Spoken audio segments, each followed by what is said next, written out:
Hello and welcome to Prem's classes. ನಾನು ನಿಮ್ಮ Prem. Day students ಎಲ್ಲರೂ ಕೂಡ very good afternoon. Manjunath sir, Yashaswini, Satvik, Dhanush sir, Sharana, Basappa sir, ಎಲ್ಲರೂ ಕೂಡ ಗುಡ್ ಆಫ್ಟರ್ನೂನ್. ಕೇಳಿಸ್ತಾ ಇದೆ ಅಲ್ವಾ? ಎಲ್ಲವೂ ಕೂಡ ನೀಟಾಗಿ ಕಾಣಿಸ್ತಾ ಇದೆ ಅಲ್ವಾ? ಶಿವಕುಮಾರ್, ಧನ್ನಿ ಸರ್, ಉಪಿ ಸರ್ ನಮಸ್ತೆ, ಸಂಜನಾ ಮ್ಯಾಮ್ ನಮಸ್ಕಾರ, ಸುರೇಶ್ ಸರ್ ನಮಸ್ತೆ, Sonu very good afternoon ma'am. ಯಾವತ್ತು ಹಬ್ಬ ಇರೋದು? ಹಬ್ಬ ಇರೋದು ಯಾವತ್ತು? ಡೇಟ್ ಮೆನ್ಷನ್ ಮಾಡ್ತೀರಾ? ವಾಯ್ಸ್ ಸರಿ ಇಲ್ವಾ? 1 minute. ಹಲೋ ಹಲೋ, ಫಸ್ಟ್ ಒಂದು ಸೆಕೆಂಡ್.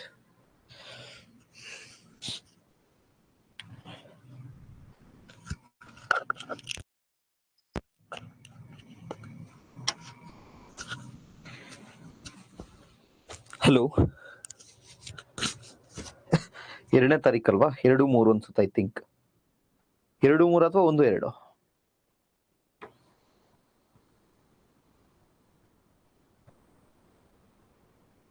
ಓಕೆ, ಈಗ ಕೇಳಿಸ್ತಾ ಇದೆಯಾ? ಸೊ ಕ್ಲಾರಿಟಿ ಇಲ್ಲ ಅಂದ್ರೆ ದಯವಿಟ್ಟು ಫಸ್ಟ್ ಹೇಳಿ, ಮತ್ತೆ ಒಂದು ಮಧ್ಯ ಕ್ಲಾಸ್ ಆಗಿ ಆಮೇಲೆ ಹೇಳ್ಬೇಡಿ.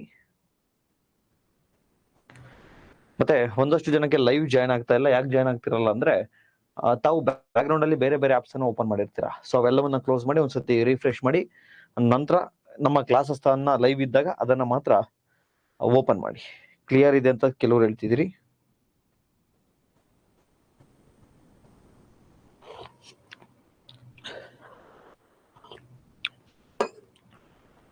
ಓಕೆ, ಕ್ಲಿಯರ್ ಇದೆ ಅಂತ ಹೇಳ್ತಾ ಇದ್ದೀರಾ. ಉಪ್ಪಿ ಸರ್ ಕ್ಲಿಯರ್ ಇಲ್ಲ ಅಂತ ಹೇಳ್ತಿದ್ದಾರೆ. ಸೊ ದಯವಿಟ್ಟು ಎಲ್ಲರೂ ನೋಡಿ, ಮ್ಯಾಕ್ಸಿಮಮ್ ಜನಕ್ಕೆ ಏನ್ ಬರ್ತಾ ಇದೆ ನೋಡಿ. ಉಪಿ ಸರ್ ಒಂದ್ಸತಿ ರಿಫ್ರೆಶ್ ಮಾಡಿ ನೋಡಿ. ಧನುಷ್ ಸರ್ ಕ್ಲಿಯರ್ ಇದೆಯಾ? ಬೇರೆಯವ್ರಿಗೆ ಏನು ಸೌಂಡ್ ಬರ್ತಾ ಇದೆ? ಆಲ್ಮೋಸ್ಟ್ ಎಲ್ಲರಿಗೂ ಕೂಡ ಕ್ಲಿಯರ್ ಇದೆ ಅಂತೆ. ಉಪಿ ಸರ್ ಒಂದ್ಸರ್ತಿ ರಿಫ್ರೆಶ್ ಮಾಡಿ ನೋಡಿ.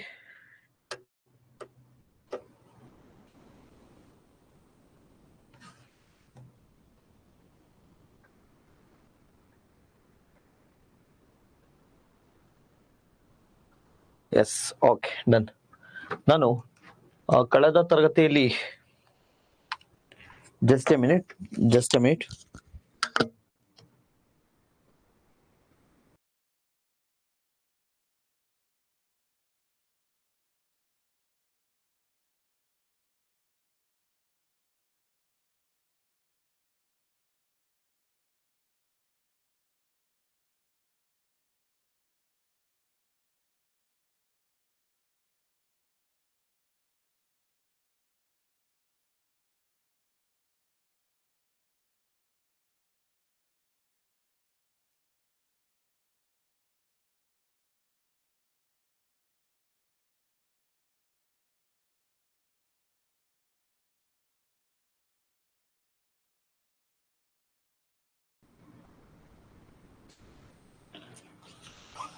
ಥ್ರೋಟ್ ಪೇನ್ ಚೆನ್ನಾಗಿದ್ದೀನಿ ಸರ್.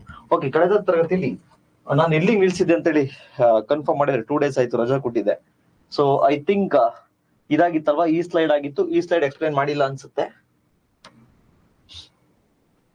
ಇದನ್ನ ಎಕ್ಸ್ಪ್ಲೈನ್ ಮಾಡಿದ್ನಾ ನೋಡಿ ಒಂದ್ಸರ್ತಿ. ಓಕೆ, ಐ ಥಿಂಕ್ ಎಕ್ಸ್ಪ್ಲೈನ್ ಮಾಡಿದ್ದೆ. ಓಕೆ, ಇಲ್ಲಿವರೆಗೂ ಈ ಕ್ವಶನ್ ಲಾಸ್ಟ್ ಆಗಿತ್ತಾ? ಇದನ್ನ ಎಕ್ಸ್ಪ್ಲೈನ್ ಮಾಡಿದ್ನಾ? ಎಕ್ಸ್ಪ್ಲೈನ್ ಮಾಡಿಲ್ಲ ಅನ್ಸುತ್ತೆ. ಇಲ್ಲಿಗೆ ಲಾಸ್ಟ್ ಆಗಿತ್ತು ಅಂತ ಅನ್ಕೊಂಡಿದೀನಿ ನಾನು. ಸೊ ಒಂದ್ಸರ್ತಿ ಹೇಳ್ತೀರಾ?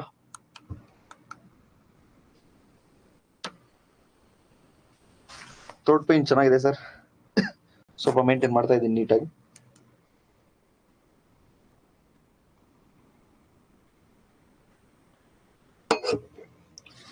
ಇಲ್ಲಿಂದ ಎಕ್ಸ್ಪ್ಲೈನ್ ಮಾಡ್ಬೇಕಲ್ವಾ?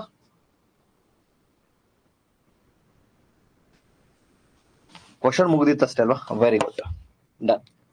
ಸೊ ನಾವು ಕಳೆದ 3 ತರಗತಿಗಳಲ್ಲಿ ಸೆಲ್ ಅಂದ್ರೆ ಏನು, ಅಥವಾ ಲೈಫ್ ಅಂದ್ರೆ ಏನು, ಕ್ಯಾರೆಕ್ಟರಿಸ್ಟಿಕ್ಸ್ ಆಫ್ ಸೆಲ್ ನ ಒಂದು ಗುಣಲಕ್ಷಣಗಳೇನು, ಅಥವಾ ಜೀವಿಯ ಗುಣಲಕ್ಷಣಗಳೇನು, ಅದರಲ್ಲಿರ್ತಕ್ಕಂತಹ ಡಿಫ್ರೆಂಟ್ ಟೈಪ್ಸ್ ಆಫ್ ಡಿಫ್ರೆಂಟ್ ಆರ್ಗಾನೆಲ್ಸ್ ಅಂದ್ರೆ ವಿವಿಧ ಕಣದಂಗಗಳನ್ನ ನೋಡ್ಕೊಂಡು ಬಂದಿದ್ವಿ. ಅದ್ರಲ್ಲಿ ಏನ್ ಮಾಡಿದ್ವಿ?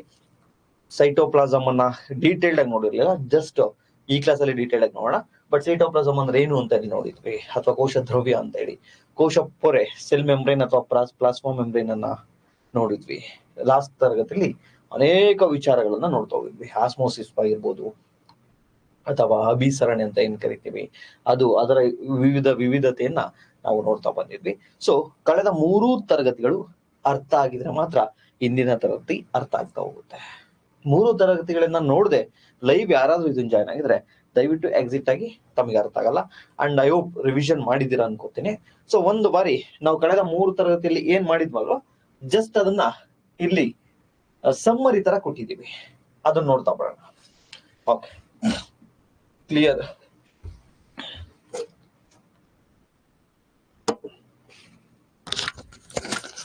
ಸೊ ಓಕೆ ನೋಡಿ, inside the cell is a dense membrane bounded structure called nucleus. ಅಂದ್ರೆ ಸೆಲ್ ಒಳಗಡೆ ನಾವು ಸೆಲ್ ಅನ್ನ ಗಮನಿಸ್ತಾ ಹೋದ್ರೆ ಡೆನ್ಸ್ ಮೆಂಬ್ರೈನ್ ಇರುತ್ತೆ. ಅಂದ್ರೆ ಇದು ವರ್ಣತಂತು ಅಥವಾ DNA ಅಂತ ಏನ್ ಕರಿತೀವಲ್ವಾ, ಇದನ್ನ ನೋಡ್ತಾ ಹೋಗ್ತೀವಿ. ಸೊ ಇದು ಸೆಲ್ ಆದ್ರೆ ಇದರಲ್ಲಿರ್ತಕ್ಕಂತಹ ಇದೆ ನ್ಯೂಕ್ಲಿಯಸ್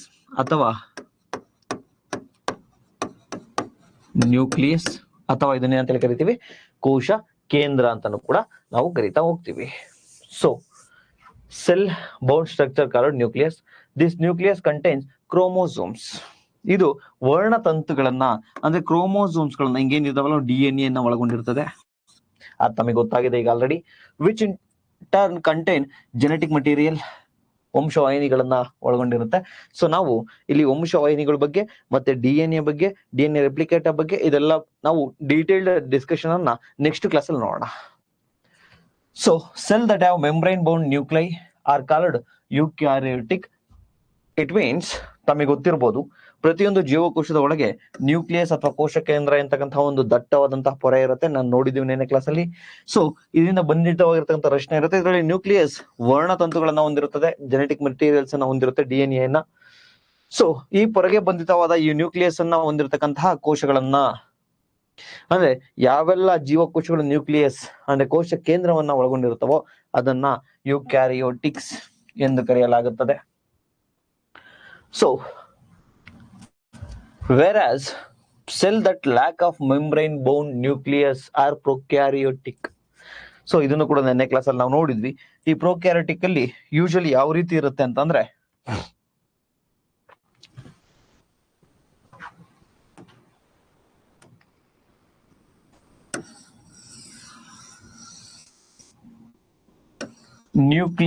ನ್ಯೂಕ್ಲಿಯಸ್ ಮೆಂಬ್ರೇನ್ ಅಥವಾ ಕೋಶ ಕೇಂದ್ರ ಪೊರೆಯನ್ನ ಹೊಂದಿರತಕ್ಕಂತಹ ಇದ್ರೊಳಗಡೆ ಏನಿರುತ್ತೆ, ಡೆನ್ಸ್ ಮೆಂಬ್ರೈನ್ ರೀತಿಯ ಒಂದು DNA ಜೆನೆಟಿಕ್ಸ್ ಇರುತ್ತೆ, ಅಂದ್ರೆ DNA ಇರುತ್ತೆ. ಈ ರೀತಿ ಈ ಕೋಶ ಕೇಂದ್ರವನ್ನ ಸುತ್ತುವರೆದಿರತಕ್ಕಂತಹ ಒಂದು ಕೋಶ ಕೇಂದ್ರ ಪೊರೆ ಅಥವಾ ನ್ಯೂಕ್ಲಿಯರ್ ಪೊರೆ ಅಂತ ಏನ್ ಕರಿತೀವಿ, ಅದಿದ್ರೆ ಇದನ್ನ ಯುಕ್ಯಾರಿಯೋಟಿಕ್ ಅಂತ ಹೇಳಿ ಕರಿತೀವಿ. ಅದೇ ರೀತಿ ಪ್ರೊಕ್ಯಾರಿಯೋಟಿಕ್ ಅಂದ್ರೆ ಜಸ್ಟ್ ಇಲ್ಲಿ ವರ್ಣತಂತು ಇರುತ್ತೆ, ಅಂದ್ರೆ DNA ಇರುತ್ತೆ, ಆದ್ರೆ ಅದು ನ್ಯೂಕ್ಲಿಯರ್ ಪೊರೆಯಿಂದ ಆವೃತವಾಗಿರುವುದಿಲ್ಲ. ಸೊ ಜಸ್ಟ್ ಇಲ್ಲಿ ವರ್ಣತಂತು ಮಾತ್ರ ಇರುತ್ತೆ, ಇದಕ್ಕೆ ನಗ್ನವಾಗಿರುತ್ತೆ. ಇಟ್ ಮೀನ್ಸ್ ಕೋಶ ಕೇಂದ್ರ ಪೊರೆ ಅಥವಾ ನ್ಯೂಕ್ಲಿಯರ್ ಪೊರೆ ಇರಲ್ಲ. ಸೊ ಇದು ಈ ರೀತಿ ಏನು ನ್ಯೂಕ್ಲಿಯರ್ ಪೊರೆ ಇರಲ್ವಲ್ವಾ, ಇದನ್ನೇ ನಾವೇನಂತ ಹೇಳಿ ಕರಿತೀವಿ, ಪ್ರೊಕ್ಯಾರಿಯೋಟಿಕ್ ಅಂತ ಹೇಳಿ ಕರಿತೀವಿ. ಇದನ್ನ ಲಾಸ್ಟ್ ಕ್ಲಾಸ್ ಅಲ್ಲಿ 1 hour ಡಿಸ್ಕಷನ್ ಅನ್ನ ಮಾಡಿದೀವಿ. So in the both prokaryotic and eukaryotic cells, semi-fluid matrix called cytoplasm. So ಎರಡರಲ್ಲೂ ಕೂಡ ಈ ಯುಕ್ಯಾರಿಯೋಟಿಕ್ ಆಗಿರ್ಬೋದು ಅಥವಾ ಈ ಪ್ರೊಕ್ಯಾರಿಯೋಟಿಕ್ ಆಗಿರ್ಬೋದು, ಎರಡರಲ್ಲೂ ಕೂಡ ಒಂದು ಫ್ಲೂಯಿಡ್ ಮ್ಯಾಟ್ರಿಕ್ಸ್ ಅಂದ್ರೆ ದ್ರವ ಇರುತ್ತೆ. ಏನಿರುತ್ತೆ, ಎರಡರಲ್ಲೂ ಕೂಡ ದ್ರವ ಇರುತ್ತೆ. ಸೊ ಇಲ್ಲೂ ದ್ರವ ಇರುತ್ತೆ, ಸೊ ಇಲ್ಲೂ ದ್ರವ ಇರುತ್ತೆ. ಈ ಫ್ಲೂಯಿಡ್ ಮ್ಯಾಟ್ರಿಕ್ಸ್ ಏನಿದೆಯಲ್ವಾ, ಇದನ್ನ ಏನಂತ ಕರಿತೀವಿ ಅಂತ ಹೇಳಿದ್ರೆ ಸೈಟೋಪ್ಲಾಸಮ್. ಇಟ್ ಮೀನ್ಸ್ ಕೋಶ ದ್ರವ್ಯ. ಸೈಟೋ ಮೀನ್ಸ್ ಸೆಲ್ ಅಂದ್ರೆ ಕೋಶ ಅಂತ ಹೇಳಿ, ಪ್ಲಾಸಮ್ ಮೀನ್ಸ್ ದ್ರವ್ಯ ಅಂತ. ಸೊ ಕೋಶ ದ್ರವ್ಯ.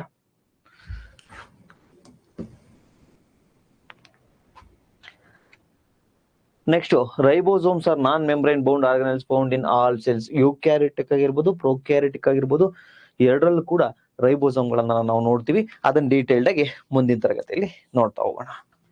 ಸೊ ಜಸ್ಟ್ ಫಾರ್ ರಿವಿಷನ್ ಅಷ್ಟೇ ಇದು.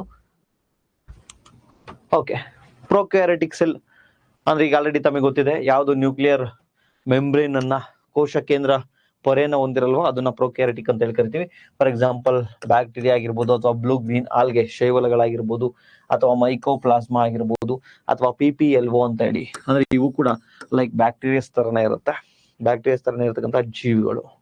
ಸೊ ಇವು ಪ್ರೊಕ್ಯಾರಿಟಿಕ್ ಗೆ example. Prokaryotic cell have cell wall made up of peptidoglycan surrounding in the cell membrane except in the mycoplasma.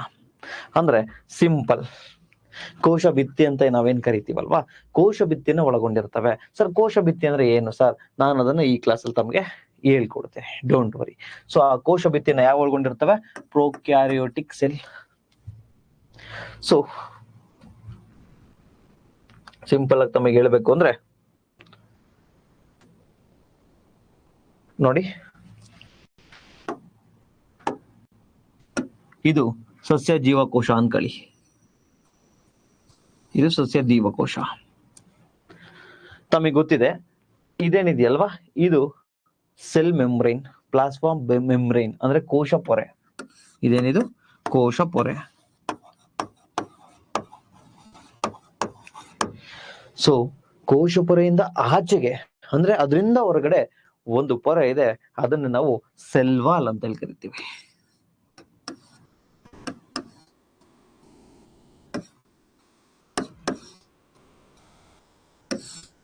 So ಈ ಕೋಶ ಪೊರೆಯಿಂದ ಆಚೆ ಇರ್ತಕ್ಕಂಥದ್ದು ಔಟರ್ ಮೋಸ್ಟ್ ಲೇಯರ್ ಯಾವುದು ಅಂದ್ರೆ ಸೆಲ್ ವಾಲ್,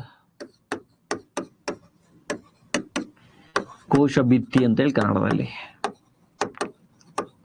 ಸೊ ಈ ಸೆಲ್ ವಾಲ್ ಗಳನ್ನ ಪ್ಲಾಂಟ್ ಒಳಗೊಂಡಿರುತ್ತೆ. ಅದನ್ನ ಬಿಟ್ರೆ ಈ ಒಂದು ಪ್ರೊಕ್ಯಾರಿಯೋಟ್ಸ್, ಈ ಬ್ಯಾಕ್ಟೀರಿಯಾ ಆಗಿರ್ಬೋದು, ಈ ಶೈವಲಗಳಾಗಿರ್ಬೋದು, ಇವು ಒಳಗೊಂಡಿರ್ತವೆ ಯಾವ್ದನ್ನ?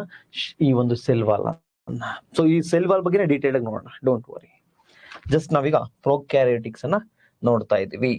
ಸೊ ಆ ಸೆಲ್ ವಾಲ್ ಏನಿರುತ್ತಲ್ಲ, ಅದು ಪೆಪ್ಟಿಡೋಗ್ಲೈಕನ್, ಅದೇದ್ರಿಂದ ಆಗಿರುತ್ತೆ? ಪೆಪ್ಟಿಡೋಗ್ಲೈಕನ್ ನಿಂದ ಆಗಿರುತ್ತೆ. Next the fluid matrix filling with a cell, ಅಂದ್ರೆ ಇಲ್ಲೂ ಕೂಡ ಅಷ್ಟೇ ಪ್ರೊಕ್ಯಾರಿಯೋಟಿಕ್ ತರ, ಯುಕ್ಯಾರಿಯೋಟಿಕ್ ತರನೇ ಇದರಲ್ಲೂ ಏನು ದ್ರವ ಇರುತ್ತಲ್ಲ ಅದನ್ನೇ ನಾವು ಸೈಟೋಪ್ಲಾಸಮ್ ಅಂತ ಹೇಳಿ ಕರಿತಾ ಹೋಗ್ತೀವಿ. ಸೊ ಅದನ್ನೇ ಇಲ್ಲಿ ಕೂಡ ಕೊಟ್ಟಿರ್ತಕ್ಕಂಥದ್ದು. There is no well defined nucleus. ಇದು ಲಾಸ್ಟ್ ಕ್ಲಾಸ್ ಡಿಸ್ಕಷನ್ ಅನ್ನ ಮಾಡಿದೀವಿ. ಅಂದ್ರೆ ಒಂದು ವಿಕಸನ ಹೊಂದಿರತಕ್ಕಂತಹ ನ್ಯೂಕ್ಲಿಯಸ್ ಇಲ್ಲಿಲ್ಲ. ಜಸ್ಟ್ ಏನಿದಾವೆ, ಆ ಒಂದು ಜೆನೆಟಿಕ್ ಮೆಟೀರಿಯಲ್ ಇದೆ, DNA ಇದೆ, ಆದ್ರೆ ಅದು ಕಂಪ್ಲೀಟ್ ಆಗಿ ಎವಲ್ವ್ನೂ ಆಗಿಲ್ಲ, ಎನ್ವಲಪ್ ಅಂದ್ರೆ ಅದನ್ನು ಯಾವುದೇ ರೀತಿಯ ಕೋಶ ಕೇಂದ್ರ ಪೊರೆಯಿಂದ ಆವೃತ ಆಗಿಲ್ಲ, ನ್ಯೂಕ್ಲಿಯರ್ ಪೊರೆಯಿಂದ ಆವೃತ ಆಗಿಲ್ಲ. The genetic materials is basically naked, ನಗ್ನವಾಗಿರ್ತದೆ ಅಲ್ವಾ ಜೆನೆಟಿಕ್ ಮೆಟೀರಿಯಲ್. ನೋಡಿ ಇದಾಗಿದ್ರೆ ಇದರಲ್ಲಿ ಜೆನೆಟಿಕ್ ಮೆಟೀರಿಯಲ್ ಹಿಂಗಿರುತ್ತೆ, ಇದ್ರ ಸುತ್ತ ಈ ಕೋಶ ಕೇಂದ್ರ ಪೊರೆ ಇರಲ್ಲ, ನ್ಯೂಕ್ಲಿಯರ್ ಪೊರೆ ಇರಲ್ಲ. So not enveloped by the nuclear membrane, nuclear ಪೊರೆ ಇರಲ್ಲ, ನ್ಯೂಕ್ಲಿಯರ್ ಮೆಂಬ್ರೈನ್ ಇರಲ್ಲ. ಇದು ಲಾಸ್ಟ್ ಕ್ಲಾಸ್ ಅಲ್ಲಿ ನಾವು ನೋಡಿದೀವಿ. So in addition to that genomic DNA, many bacteria have small circular DNA outside the genomic DNA. The small DNA are called plasmids. ಇದು important, ಕನ್ನಡದಲ್ಲಿ ಕೂಡ ಕೊಟ್ಟಿದ್ದೀನಿ ನೋಡಿ.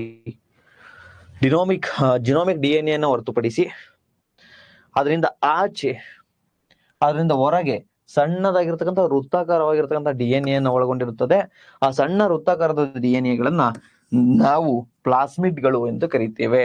ಸರ್ ಎಲ್ಲಿದೆ ಸರ್? ಒಂದ್ ನಿಮಿಷ ತೋರಿಸ್ತೀನಿ ನಿಮ್ಗೆ.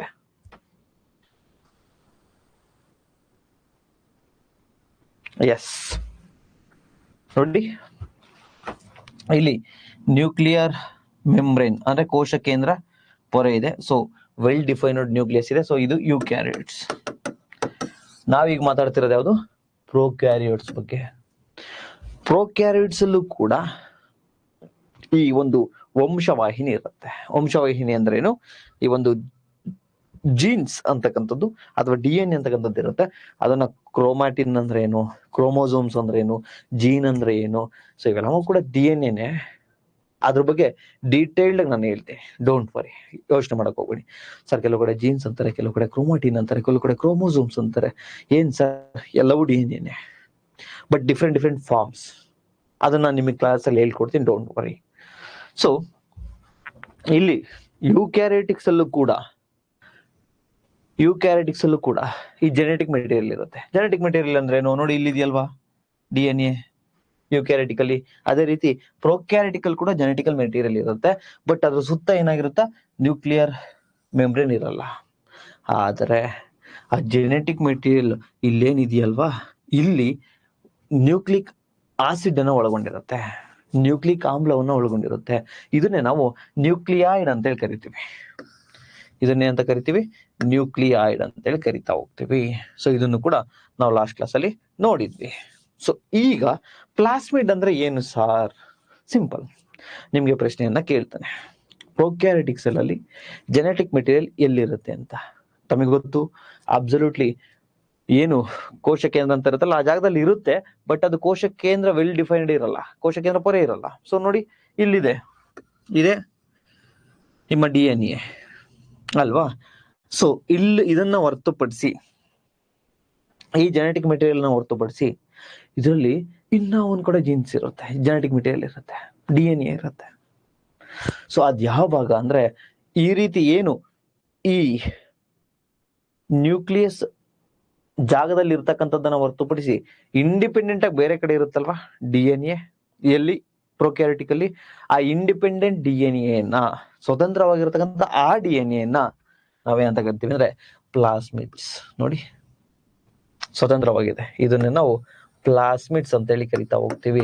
ಇದು ಆಲ್ರೆಡಿ UPSC ಪ್ರಶ್ನೆ ಆಗಿದೆ.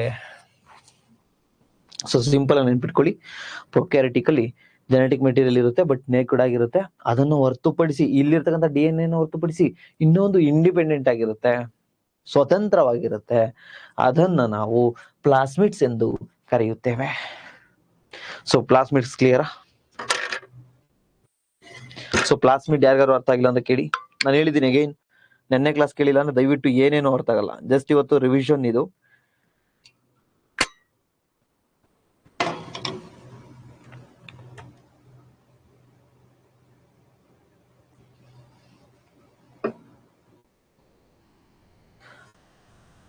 ಪ್ಲಾಸ್ಮಿಡ್ಸ್ ಅಂದ್ರೆ ಅರ್ಥ ಆಯ್ತಾ? ಮಾತಾಡ್ಬೇಕು.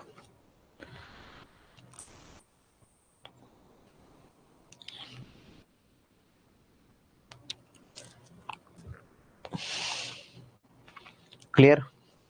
Very good. ಅವತ್ತಿಂದ ಅವತ್ತು ರಿವಿಷನ್ ಮಾಡಿದ್ರೆ ಈಸಿ ಆಗುತ್ತೆ.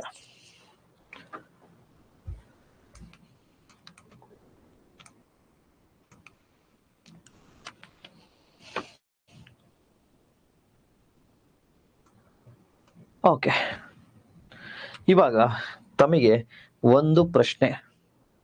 ನಾನು ನೆನ್ನೆ ಕ್ಲಾಸಲ್ಲಿ ಹೇಳ್ಕೊಟ್ಟಿದ್ದೆ ಪ್ಲಾಸ್ಟಿಡ್ಸ್ ಅಂದ್ರೆ ಏನು ಅಂತ. ಪ್ಲಾಸ್ಟಿಡ್ಸ್, ಇದು ಕನ್ನಡದಲ್ಲೂ ಕೂಡ ಇದೆ, ಪ್ಲಾಸ್ಟಿಡ್ಸ್ ಇದು. ನೆಕ್ಸ್ಟ್ ಇವತ್ತು ಹೇಳ್ಕೊಟ್ಟೆ ಪ್ಲಾಸ್ಮಿಡ್ ಅಂದ್ರೆ ಏನು ಅಂತ.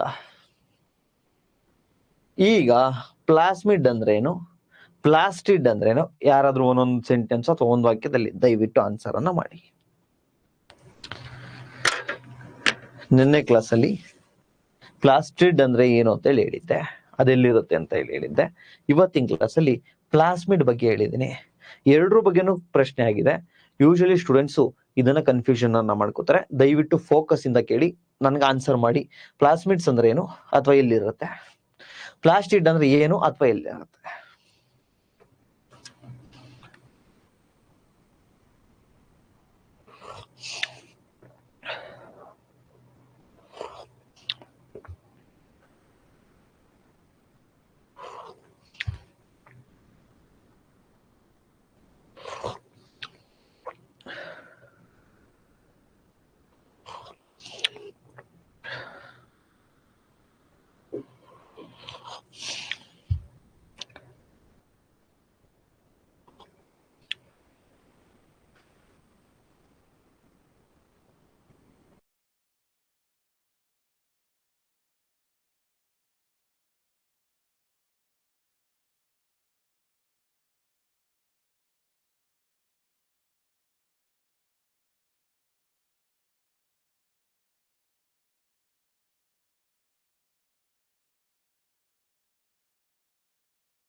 Ayyappa Patil, sorry, Aishwarya Patil, very good.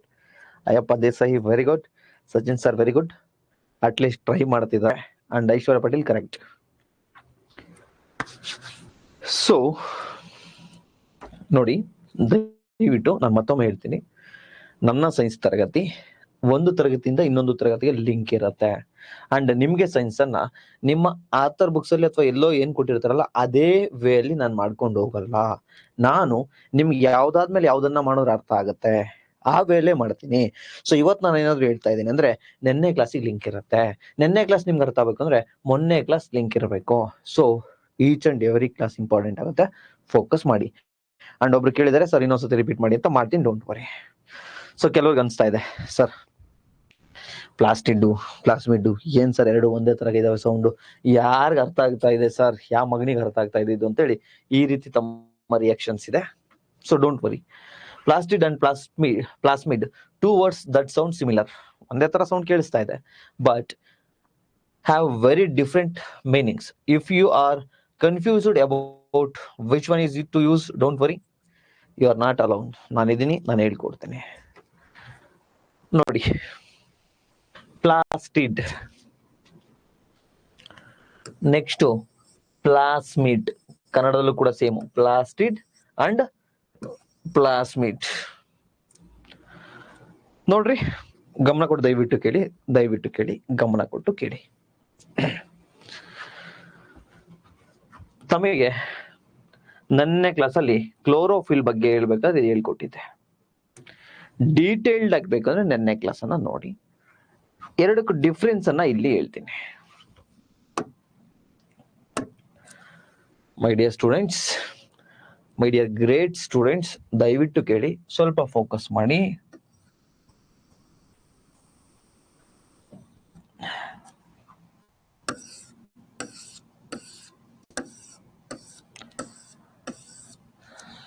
ಇದು eukaryotic cell,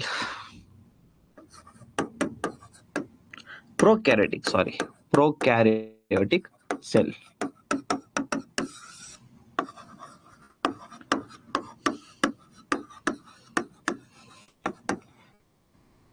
sir prokaryotic cell ಅಂತ ಹೇಳಿದೀರಾ ಅಂದ್ರೆ ಇಲ್ಲಿ ಏನು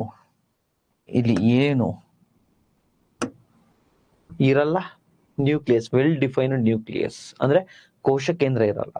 ಬಟ್ ಸರ್ ಇದಿರುತ್ತಾ ಸರ್, ಏನು ವರ್ಣತಂತುಗಳು ಇರುತ್ತಾ ಸರ್, ಜೆನೆಟಿಕ್ ಮೆಟೀರಿಯಲ್ ಇರುತ್ತೆ ಸರ್, ನಥಿಂಗ್ ಬಟ್ DNA ಇರುತ್ತೆ ಸರ್? ಡೆಫಿನೆಟ್ಲಿ ಇರುತ್ತೆ. ನೋಡಿ ಇಲ್ಲಿ DNA ಇದೆಯಲ್ಲ, ಡೆಫಿನೆಟ್ಲಿ DNA ಇದೆ, ಕ್ರೋಮೋಸೋಮ್ಸ್ ಇದಾವೆ.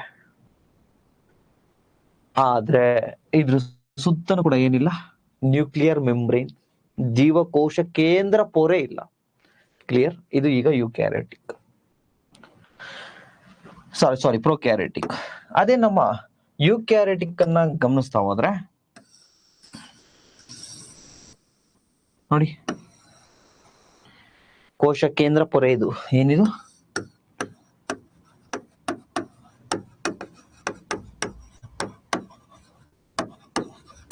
Nuclear membrane.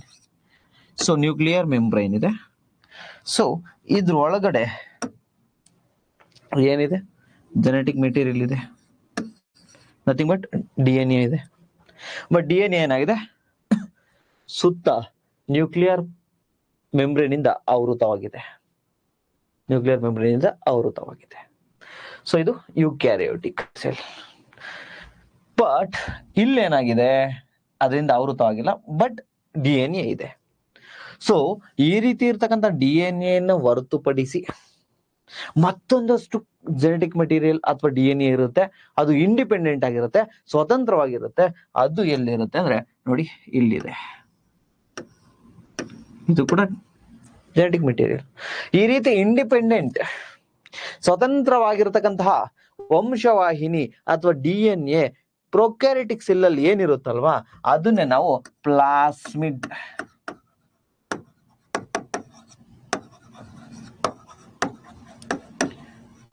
ನೋಡು ರಾಜ, ಸಿಂಪಲ್, ಸ್ವತಂತ್ರವಾಗಿರ್ತಕ್ಕಂಥ ವಂಶವಾಹಿನಿ ಅಥವಾ DNA ಅಥವಾ ಜೆನೆಟಿಕ್ ಮೆಟೀರಿಯಲ್ ಯಾವುದು, ಪ್ಲಾಸ್ಮಿಡ್. ಎಲ್ಲಿರುತ್ತೆ ರಾಜ ಇದು, ಪ್ರೊಕ್ಯಾರಿಯೋಟಿಕ್ ಸೆಲ್. ರಾಜ ಪ್ರೊಕ್ಯಾರಿಟಿಕ್ ಸೆಲ್ ಅಂದ್ರೆ ಹೆಂಗ್ ರಾಜ ಕಂಡುಹಿಡಿಯೋದು? ಸಿಂಪಲ್, ಅದಕ್ಕೆ ನ್ಯೂಕ್ಲಿಯರ್ ಮೆಂಬ್ರೇನ್ ಇರಲ್ಲ, ಕೋಶ ಕೇಂದ್ರ ಪೊರೆ ಇರಲ್ಲ. ನಾನು 1000 ಸತಿ ಯೂಸ್ ಮಾಡ್ತೀನಿ, ಯಾಕೆ ಗೊತ್ತಾ? ನಿಮಗೆ ಎಲ್ಲೂ ಕೂಡ ಮರ್ತೋಗ್ಬಾರ್ದು, ಈಸಿ ಆಗ್ಬೇಕು ಅಂತೇಳಿ ಅಷ್ಟೇ. ಸೊ ಈಗ ತಮಗೆ ಗೊತ್ತಾಯ್ತು ಪ್ಲಾಸ್ಮಿಡ್ ಅಂದ್ರೆ ಏನು ಅಂತ. ರಾಜ ಇನ್ನೊಂದು ಇರುತ್ತೆ ರಾಜ, ಅದೇನು ಅಂದ್ರೆ ಪ್ಲಾಸ್ಟಿಡ್. ಈಗ ನಾವು ಪ್ಲಾಸ್ಮಿಡ್ ಅನ್ನ ನೋಡ್ತಾ ಹೋದ್ವಿ, ಪ್ಲಾಸ್ಟಿಡ್ ಅನ್ನ ನೋಡೋಣ.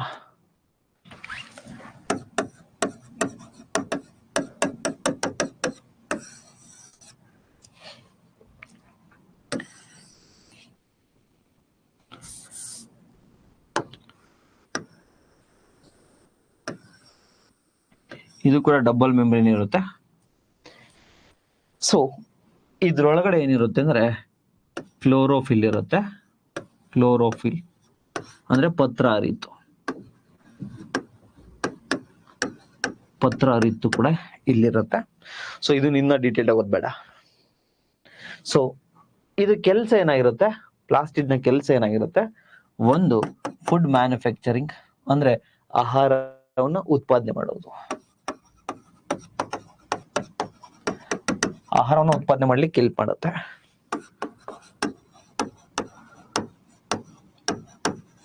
ಮತ್ತೆ ಸ್ಟೋರೇಜ್, ಏನು ಉತ್ಪಾದನೆ ಮಾಡಿರುತ್ತಲ್ಲ ಆಹಾರವನ್ನು, ಅದನ್ನ ಸಂಗ್ರಹಣೆ ಮಾಡೋದು, ಆಹಾರ ಸಂಗ್ರಹ. ಸೊ ಇದೆಲ್ಲಿರುತ್ತೆ ರಾಜ? ಇದೆಲ್ಲಿರುತ್ತೆ ಅಂದ್ರೆ ಯೂಶಲಿ ಹಸಿರು ಸಸ್ಯಗಳಲ್ಲಿರುತ್ತೆ, ಸಸ್ಯಗಳಲ್ಲಿರುತ್ತೆ. ಯಾವ್ದು ರಾಜ ಅದು? ಪ್ಲಾಸ್ಟಿಡ್. ಸರ್ ಪ್ಲಾಸ್ಮಿಡ್ ಪ್ಲಾಸ್ಟಿಡ್ ನಮ್ಗೆ ಈಗ ಅರ್ಥ ಆಯ್ತು ಸರ್. ಪ್ಲಾಸ್ಮಿಡ್ ಅಂದ್ರೆ ಇಂಡಿಪೆಂಡೆಂಟ್ DNA ಪ್ರೊಕ್ಯಾರಿಟಿಕ್ ಅಲ್ಲಿ ಇರುತ್ತೆ. ಪ್ಲಾಸ್ಮಿಡ್ ಅಲ್ಲಿ ಪ್ಲಾಸ್ಮಿಡ್ ಅಲ್ಲಿರುತ್ತೆ. ಪ್ಲಾಸ್ಟಿಡ್ ಇದು ಸರ್, ಪ್ಲಾಸ್ಟಿಡ್ ಎಲ್ಲಿ ಇರುತ್ತೆ ಅಂದ್ರೆ ಈ ಕ್ಲೋರೋಫಿಲ್, ಈ ಪತ್ರ ರೀತಿ ಏನಿರುತ್ತಲ್ಲ ಅಲ್ಲಿರುತ್ತೆ.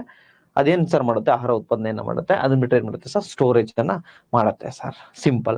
ಬಟ್ ಸರ್ ನಮ್ಗೆ ಈಗಲೂ ಕೂಡ ಕಾನ್ಸೆಪ್ಟ್ ಏನೋ ಅರ್ಥ ಆಯ್ತು, ಬಟ್ ಎಕ್ಸಾಮ್ ಅಲ್ಲಿ ಕನ್ಫ್ಯೂಷನ್ ಆಗುತ್ತಲ್ವ ಸರ್? ಪ್ಲಾಸ್ಮಿಡ್ ಬರೆಯೋ ಕಡೆ ಪ್ಲಾಸ್ಟಿಡ್, ಪ್ಲಾಸ್ಮಿಡ್ ಬರೆಯೋ ಕಡೆ ಪ್ಲಾಸ್ಮಿಡ್ ಅಂತ ಹೇಳಿ ಕನ್ಫ್ಯೂಷನ್ ಆಗುತ್ತೆ ಸರ್. ಅದಕ್ಕೆ ಏನ್ ಮಾಡೋದು ಸರ್? ತಮ್ಮ ಪ್ರಶ್ನೆ. Again please focus.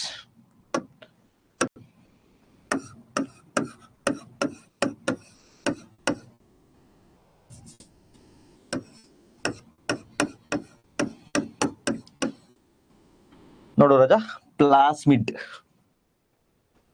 ಒಂದ್ ಕಡೆ ಬರ್ಕೋ, ಇನ್ನೊಂದ್ ಕಡೆ ಏನ್ ಬರ್ಕೋತಿಯಾ? ಪ್ಲಾಸ್ಟಿಡ್.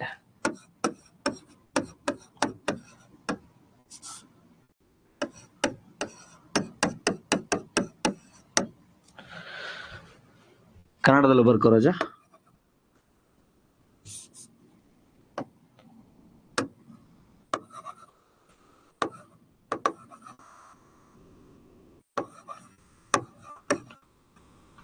ಪ್ಲಾಸ್ಮಿಡ್, ಪ್ಲಾಸ್ಟಿಡ್.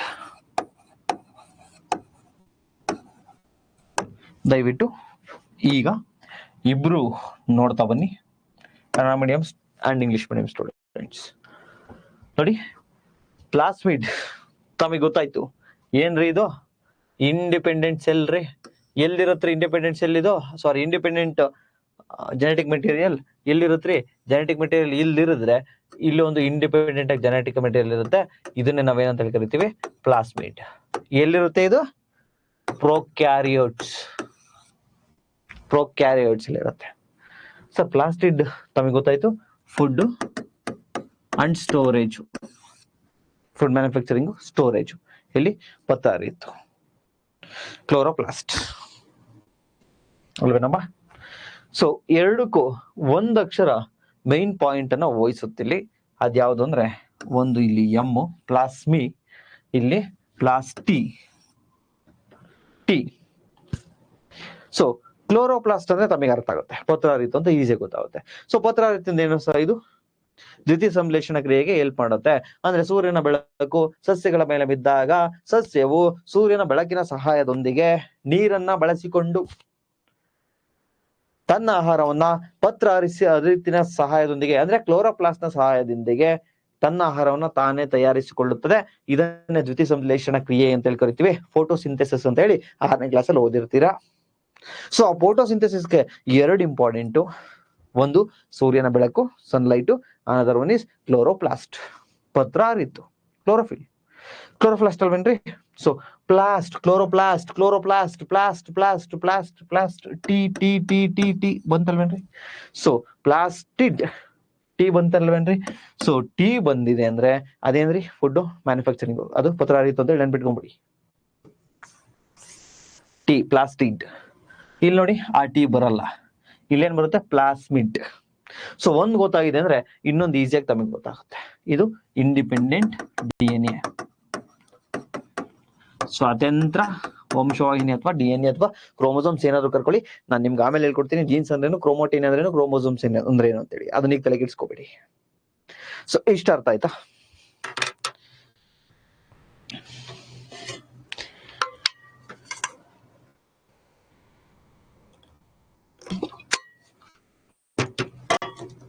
ಕ್ಲಿಯರ್ ಎಲ್ರಿಗೂ?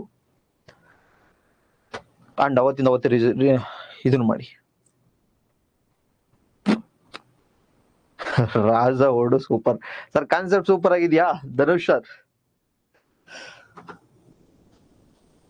ನಾನು ನನ್ನ ಫ್ರೆಂಡ್ಸ್ ನ ಬೇರೆ ಕರಿತೀನಿ. ನಾನು ಎಲ್ಲಾ ಫ್ರೆಂಡ್ಸ್ ನಾನು ಕರೆಯೋದು ಜಾಣಿ ಅಂತ ಕರಿತೀನಿ.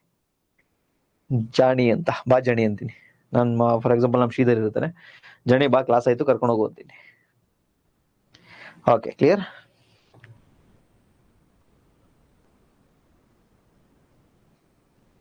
ಹೇಳ್ಕೊಡ್ತೀನಿ ನಾನು, don't worry Aishwarya Patel ma'am. ಇನ್ನೇನು ಅಲ್ಲೇನಿರುತ್ತೆ? ಡಿ ಎನ್ ಎ ಇರುತ್ತೆ. ಡಿ ಎನ್ ಎ ಇದ್ರೆ ಅದ್ರ ಫಂಕ್ಷನ್ ಏನು ಅಂತ ಹೇಳಿ ನಾವು ಡಿ ಎನ್ ಎ ಬಗ್ಗೆ ಮಾತಾಡ್ತೀವಲ್ವ, ಅಲ್ಲಿ ಹೇಳ್ಕೊಡ್ತೀನಿ. ಸರ್ ನೀವು ಬೆಂಕಿ, ಇದು ಎ ಸಿ ಹಾಕೊಂಡ್ಬಿಟ್ಟಿದ್ದೀನಿ ನಾನು. ಬೆಂಕಿ ಆಮೇಲೆ ಹತ್ಕೊಂಡ್ಬಿಟ್ರೆ ಕಷ್ಟ ಅಂತ. ಓಕೆ ನನ್ ಕಾನ್ಸೆಪ್ಟ್ ಕ್ಲಿಯರ್ ಆಗ್ಬೇಕು. ಇನ್ನೂ 10 ಸತಿ ಹೇಳ್ಕೊಟ್ರು ಪರವಾಗಿಲ್ಲ.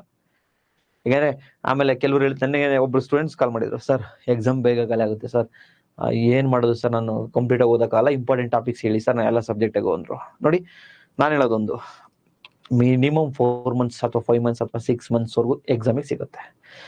ನೋಡಪ್ಪ, ಇಂಪಾರ್ಟೆಂಟ್ ಕಾನ್ಸೆಪ್ಟ್ ಅಂತ ಓದ್ಬೇಡ, ನೀಟಾಗಿ ಸಬ್ಜೆಕ್ಟ್ ವೈಸ್ ಸಬ್ಜೆಕ್ಟ್ ನೀಟಾಗಿ ಕಂಪ್ಲೀಟ್ ಆಗಿ ಓದ್ಕೋತ ಬೇಡ. ಯಾಕೆಂದ್ರೆ ಆಯ್ತು, ನೀನ್ ಇಂಪಾರ್ಟೆಂಟ್ ಟಾಪಿಕ್ಸ್ ಓದ್ತೀಯ, ಎಷ್ಟು ಮಾಡ್ತೀಯ? 100ಕ್ಕೆ ಮಾರ್ಕ್ಸು 60 ಸ್ಕೋರ್ ಮಾಡ್ತೀಯ, ಎಕ್ಸಾಮ್ ಕ್ಲಿಯರ್ ಆಯ್ತು ಅಲ್ಟಿಮೇಟ್ಲಿ? ನೋ. ಇಲ್ಲ ಸರ್ ನಾನು ಇಂಪಾರ್ಟೆಂಟ್ ಕಾನ್ಸೆಪ್ಟ್ ಓದಿ ಅಥವಾ ಈಲ್ಡಿಂಗ್ ಟಾಪಿಕ್ಸ್ ಮಾತ್ರ ಓದಿ ಅಥವಾ ಟೆಸ್ಟ್ ಸೀರೀಸ್ ಮಾತ್ರ ಅಟೆಂಡ್ ಮಾಡಿ 70 ಮಾಡಿದೆ ಸರ್, ಕಟ್ ಆಫ್ 72 ಇತ್ತು ಸರ್, ಕ್ಲಿಯರ್ ಆಯ್ತಾ ನಿಂದು? ಇಲ್ಲ. ಮತ್ತೆ ಒಂದ್ಸತಿ ನೋಟಿಫಿಕೇಶನ್ ಕಳ್ಕೊಂಡ್ರೆ ನೆಕ್ಸ್ಟ್ ಮಿನಿಮಮ್ 1 ಇಯರ್ ಆಗುತ್ತೋ, 2 ಇಯರ್ ಆಗುತ್ತೋ, 2 ಇಯರ್ ಆಗುತ್ತೋ ಗೊತ್ತಿಲ್ಲ. ಸೊ ಮತ್ತೆ 2 ಇಯರ್ ಹೆಂಗ್ ವೇಟ್ ಮಾಡೋದು? ಅದಕ್ಕಿಂತ ಈಗಲೇ 2 ಅವರ್ ಎಕ್ಸ್ಟ್ರಾ ಹಾಕ್ಬಿಟ್ಟು ಪ್ರತಿದಿನ 2 ಅವರ್, 8 ಅವರ್ 10 ಅವರ್ ಅಥವಾ 6 ಅವರ್ 8 ಅವರ್ ಹಾಕ್ಸ್ಬಿಟ್ಟು ಕಂಪ್ಲೀಟ್ ಆಗಿ ಓದ್ಕೊಂಡು ಹೋದ್ರೆ ಹೆಂಗಿರುತ್ತೆ?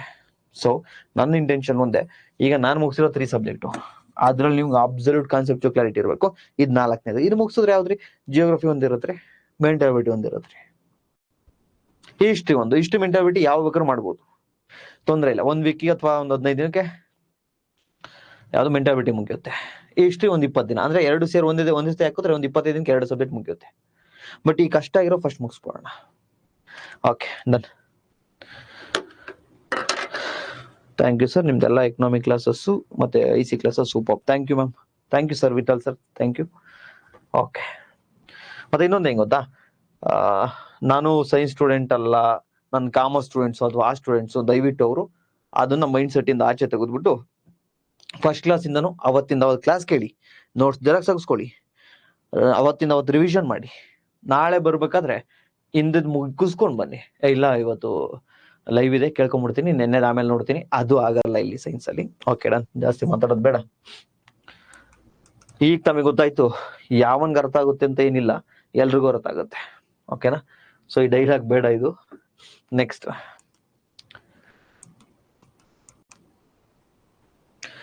ಕಳೆದ 1 ತರಗತಿಯಿಂದ ನಾವೇನ್ ಮಾಡಿದ್ವಿ ಅಂದ್ರೆ ಪ್ರೊಕ್ಯಾರಿಯೋಟ್ಸ್ ಮತ್ತೆ ಯುಕ್ಯಾರಿಯೋಟ್ಸ್ ಎರಡನ್ನು ಕೂಡ 2-3 ಗಂಟೆಯಿಂದ ಮಾತಾಡ್ತಾ ಇದ್ದೀವಿ, ಸರಿನಾ? ಸೊ ಈಗ ನಿಮ್ಗೆ ಒಂದು ಪ್ರಶ್ನೆ, ನನಗೆ ಎಲ್ರೂ ಕೂಡ ಈ ಪ್ರಶ್ನೆಗೆ ಆನ್ಸರ್ ಅನ್ನ ಮಾಡಬೇಕು. Difference between prokaryotic cell and eukaryotic cell. ಓಕೆನಾ? prokaryotic,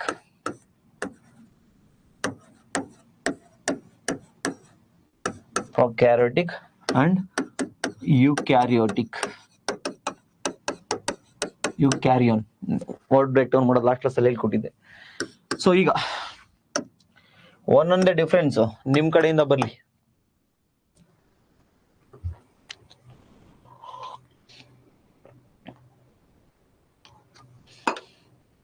thank you Sachin sir.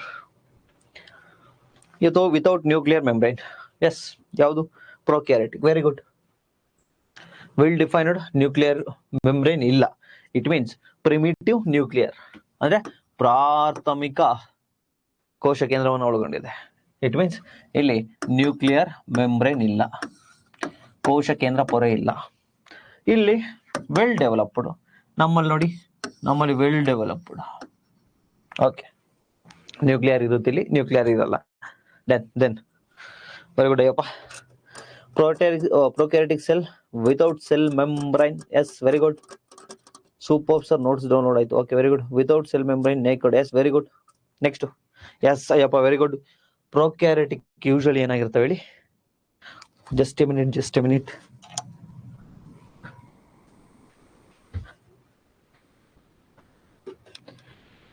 Just ಈಗ ಸ್ವಿಚ್ ಆಫ್ ಆಗ್ಬಿಡೋದು. Okay, done. Prokaryotic unicellular. Yes, usually ಈ ಪ್ರೊಕ್ಯಾರಿಟಿಕ್ ಸೆಲ್ ಏನಿರ್ತಾವಲ್ಲ, ಏಕಕೋಶೀಯ ಜೀವಿಗಳು. ಯೂನಿಸೆಲ್ಯುಲರ್, ಏಕಕೋಶೀಯ ಜೀವಿ. ಅಂಡ್ ಇನ್ನೊಂದು ಹೇಳ್ಬೇಕು ತಮಗೆ. ಸರ್ ನಾನು ಕನ್ನಡ ಮೀಡಿಯಂ ಸರ್, ಇಂಗ್ಲಿಷ್ ಬರಲ್ಲ, ಇಂಗ್ಲಿಷ್ ಕಲ್ತ್ಕೋಬೇಕು ಅಂತ ತುಂಬಾ ಜನ ನನಗೆ ಕಾಲ್ ಮಾಡ್ತಾ ಇರ್ತೀರಾ. ದಯವಿಟ್ಟು ನಾನು ಕನ್ನಡದಲ್ಲೇ ಎಕ್ಸ್ಪ್ಲೈನ್ ಮಾಡ್ತಾ ಇರ್ತೀನಲ್ಲ, ಅವಾಗ ಕನ್ನಡ ಮೀಡಿಯಂನವ್ರು ಮಾತ್ರ ಕೇಳಿಸ್ಕೋಬೇಡಿ, ಇಂಗ್ಲಿಷ್ ಅವರು ಕೇಳಿಸ್ಕೊಳ್ಳಿ.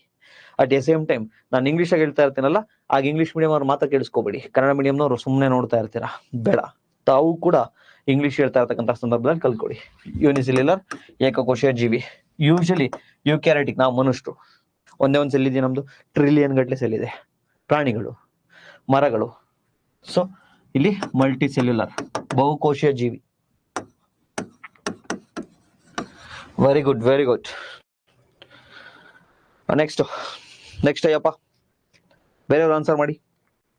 ಎಕ್ಸಾಂಪಲ್ ಬಂದ್ರೆ ಇಲ್ಲಿ ಬ್ಯಾಕ್ಟೀರಿಯಾ ಅಥವಾ ಅಮೀಬಾ, ಇಲ್ಲಿ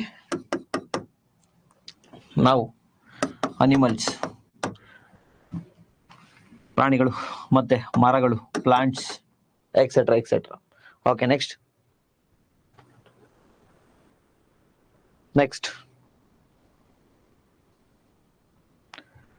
ಎಸ್, ವೆರಿ ಗುಡ್. ನೆಕ್ಸ್ಟ್.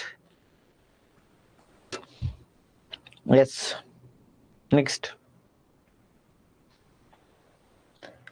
ಮತ್ತೆ ತಮಗೆ ಗೊತ್ತಿರಲಿ, ಫಂಗೈ ಕೆಲವು ಏಕಕೋಶೀಯನೂ ಇರುತ್ತವೆ, ಅಂದ್ರೆ ಯೂನಿಸೆಲ್ಯುಲರ್ ಇರುತ್ತೆ, ಮಲ್ಟಿ ಸೆಲ್ಯುಲರ್ ಇರುತ್ತೆ, ಬಹುಕೋಶನೂ ಇರುತ್ತೆ. ಬ್ಯಾಕ್ಟೀರಿಯನ್ ಕೂಡ ಅಷ್ಟೇ, ಯೂನಿಸೆಲ್ಯುಲರ್ ಇರುತ್ತೆ, ಮಲ್ಟಿ ಸೆಲ್ಯುಲರ್ ಇರುತ್ತೆ. ಎಸ್, ವೆರಿ ಗುಡ್ ಐಶ್ವರ್ಯ ಪಾಟೀಲ್, ವೆರಿ ಗುಡ್. ಪ್ರೊಕ್ಯಾರಿಟಿಕ್ ಸೆಲ್ ಅಲ್ಲಿ ಏನಿರುತ್ತೆ? ಸೆಲ್ ವಾಲ್, ಕೋಶ ಭಿತ್ತಿ. ಕನ್ನಡ ಮೀಡಿಯಂನವ್ರು ಕನ್ನಡದಲ್ಲೇ ಹೇಳಿ, ಕೋಶ ಭಿತ್ತಿ. ಯೂಕ್ಯಾರಿಟ್ ಇಲ್ಲಿ ಏನಿರಲ್ಲ, ಕೋಶ ಭಿತ್ತಿ ಇರಲ್ಲ. ಫಾರ್ ಎಕ್ಸಾಂಪಲ್ ನೋಡಿ, ಒಂದು ಟಗರು ನೋಡಿ, ಇದು ನಮ್ಮ ದೇವರ, ನೀವೇನ್ ನಂಬ್ತಿರೋ, ನೀವು ಒಂದು ಪಾಸಿಟಿವ್ ಎನರ್ಜಿ ಅಂತ ನಂಬ್ತಿರೋ, ಅಥವಾ ನೀವು ಅಲ್ಲ ನಂಬ್ತಿರೋ, ನೀವು ಅಥವಾ ಯಾವ್ದಾದ್ರು ನಮ್ಮ ಏನು ಯಾವ್ದಾದ್ರು ಶಿವನ್ನ ನಂಬ್ತಿರೋ, ಅಥವಾ ನೀವು ಯಾವ್ದು ನಂಬ್ತಿರೋ ಗೊತ್ತಿಲ್ಲ. ಆತನ ಸೃಷ್ಟಿ ಹೆಂಗಿದೆ ಅಂದ್ರೆ ನೋಡಿ, ಸೆಲ್ವಾಲ್ ಅನ್ನ ಪ್ರೊಕ್ಯಾರಿಯಟ್ಸ್ಗೆ ಕೊಟ್ಟಿದ್ದಾನೆ. ಅದನ್ನ ಬಿಟ್ರೆ ಇನ್ನೆಲ್ಲಿ ಕೊಟ್ಟಿದ್ದಾನೆ? ಯೂಶಲಿ ನಮ್ಮ ಮರ ಗಿಡಗಳಿಗೂ ಸೆಲ್ವಾಲ್ಗಿದೆ, ಪ್ಲಾಂಟ್ಸ್ಗೂ ಕೂಡ ಇದೆ. ಯೂಕ್ಯಾರಿಟ್ ಅಲ್ಲಿ ಮರ ಗಿಡಗಳಿಗೆ ಮಾತ್ರ ಇದೆ. ಸೊ ನಾವು ಈಗ ನಿಂತ್ಕೊಂಡಿದೀವಿ ಅನ್ಕೊಳ್ಳಿ, ಒಂದು ಟಗರು ಓಡ್ ಬಂದು ನಮಗೆ ಗುಮ್ಮಕ್ ಬರ್ತಾ ಇದೆ, ನಾವೇನ್ ಮಾಡ್ತೀವಿ? ಓಡೋಗ್ತೀವಿ. ಸೊ ಅದಕ್ಕೆ ದೇವ್ರು ಡಿಸೈಡ್ ಮಾಡ್ದ, ನೋಡು ಮಗ, ನೀನ್ ಓಡಾಡ್ತೀಯ, ನಿನಗ್ ಸಾಕು, ಏನ್ ಸಾಕು? ಸೆಲ್ ಮೆಂಬ್ರೈನ್ ಸಾಕು, ಅಂದ್ರೆ ಕೋಶಪೊರೆ ಸಾಕು. ನೋಡಿ ಕೋಶಪೊರೆ ಹೆಂಗಿರುತ್ತೆ ಹೇಳಿ? ಫುಲ್ಲು ಸಾಫ್ಟ್ ಆಗಿರುತ್ತೆ. ಸೆಲೆಕ್ಟಿವ್ಲಿ ಪರ್ಮಿಯಬಲ್ ಮೆಂಬ್ರೈನ್ ಅಂದ್ರೆ ಅರೆವ್ಯಾಪಿಯ ಪೊರೆ ಆಗಿರುತ್ತೆ ಇದು, ಅಥವಾ ಅರೆಪಾರಕ ಪೊರೆ ಆಗಿರುತ್ತೆ. ಕೆಲವು ವಸ್ತುನ ಒಳಗಡೆ ಬಿಡುತ್ತೆ, ಕೆಲವು ವಸ್ತುನ ಹೊರಗಡೆ ಬಿಡುತ್ತೆ, ಫ್ಲೆಕ್ಸಿಬಲ್ ಆಗಿರುತ್ತೆ. ಒಂದು ಟಗರು ಹೊಡಿದ್ರು ಕೂಡ ನಾವು ಓಡೋಗ್ಬಿಡ್ತೀವಿ ಸೈಡ್ಗೆ. ಆದ್ರೆ ಮರ ಅನ್ಕೊಳ್ಳಿ, ಮರನ ಬಂದು ಹೊಡಿತಾ ಇರುತ್ತೆ ಟಗರು, ಓಡಕ್ಕಾಗುತ್ತೆ? ಅದು ಓಡಕ್ಕಾಗಲ್ಲ. ಅದಕ್ಕೆ ದೇವ್ರ ಸೃಷ್ಟಿಲಿ ಆ ಮರಕ್ಕೆ ಹೊರಗಡೆ ತೊಗಟೆ ಏನ್ ಕೊಟ್ಟಿರ್ತಾನಲ್ವಾ, ಗಟ್ಟಿಯಾಗಿರುತ್ತೆ, ಬಿಕಾಸ್ ಆಫ್ ಸೆಲ್ ವಾಲ್, ಈ ಕೋಶ ಭಿತ್ತಿಯಿಂದ. ಸೊ ಸೆಲ್ ವಾಲ್ ಬಗ್ಗೆ ಮಾತಾಡ್ಬೇಕಾದ್ರೆ ಡೀಟೇಲ್ ಆಗಿ ಮಾತಾಡೋಣ, don't worry. Next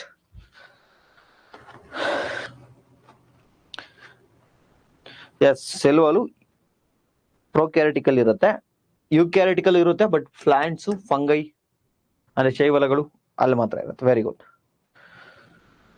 nucleus absent in prokaryotic, yes ಹೌದು. Next yes, very good. DNA shape prokaryotically circle ಆಗಿರುತ್ತೆ, ಸೊ ಯುಕ್ಯಾರಿಟಿಕಲಿ ಲೈನಿಯರ್ ಅಂದ್ರೆ ರೇಖಾತ್ಮಕ. Yes, very good. Next okay, ಈಗ ನಮ್ಮ ನೋಟ್ಸ್ ಅಲ್ಲಿ ಏನಿದೆ ಅಂತೇಳಿ ಒಂದ್ಸತಿ ನೋಡೋಣ. Very good, simple.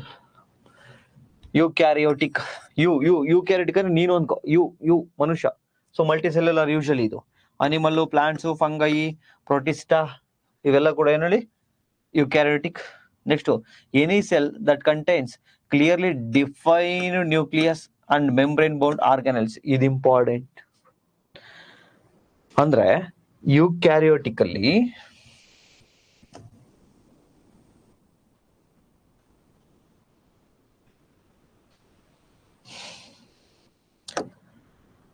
ನಾವು ಯುಕ್ಯಾರಿಟಿಕ್ ಅನ್ನು ಏನ್ ನೋಡ್ತೀವಲ್ವಾ, ತಮಗೆ ಗೊತ್ತು ಯುಕ್ಯಾರಿಟಿಕ್ ಅಂದ್ರೆ ನೀವು ಮನುಷ್ಯರು, ಪ್ರಾಣಿ ಎಲ್ಲ.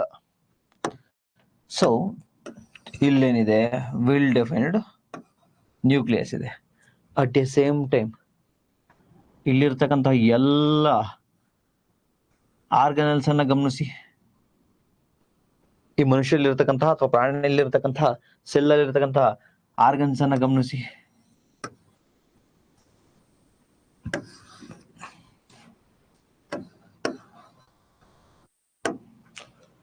ಇಲ್ಲಿರ್ತಕ್ಕಂಥ ಎಲ್ಲ ಆರ್ಗನಲ್ಸು ಅಂದ್ರೆ ಕಣದಂಗಗಳು, ನಥಿಂಗ್ ಬಟ್ ಈಗ ಮೈಟೋಕಾಂಡ್ರಿಯಾ ಅನ್ಕೊಳ್ಳಿ. ಮೈಟೋಕಾಂಡ್ರಿಯಾ ಇದೊಂದು ಕಣದಂಗ ಅಲ್ವಾ. ಸೊ ಇಲ್ಲಿ ಯುಕ್ಯಾರಿಟಿಕ್ಸ್ ಅಲ್ಲಿ ಇರತಕ್ಕಂತಹ ಈ ಆರ್ಗನಲ್ಸ್ ಏನಿದಾವಲ್ವಾ, ಪ್ರತಿಯೊಂದು ಆರ್ಗನಲ್ಸ್, ಪ್ರತಿಯೊಂದು ಕಣದಂಗಗಳು ಅಂತೇಳಿ, ಮೈಟೋಕಾಂಡ್ರಿಯಾ ಅಥವಾ ಗಾಲ್ಗಿ ಸಂಕೀರ್ಣ ಅಥವಾ ಲೈಸೋಸೋಮ್ ಅಥವಾ ರೈಬೋಸ್ ಎಲ್ಲ ತಗೊಳ್ಳಿ, ಇಲ್ಲಿರ್ತಕ್ಕಂಥ ಆರ್ಗನಲ್ಸ್ ತಗೊಳ್ಳಿ. ಯೂಶಲಿ ಏನಾಗಿರ್ತವೆ, ಮೆಂಬ್ರೈನ್ ಅಂದ್ರೆ ಪೊರೆ. ಸೊ ಪೊರೆಗಳುಳ್ಳ ಕಣದಂಗಗಳನ್ನ ಒಳಗೊಂಡಿರುತ್ತವೆ.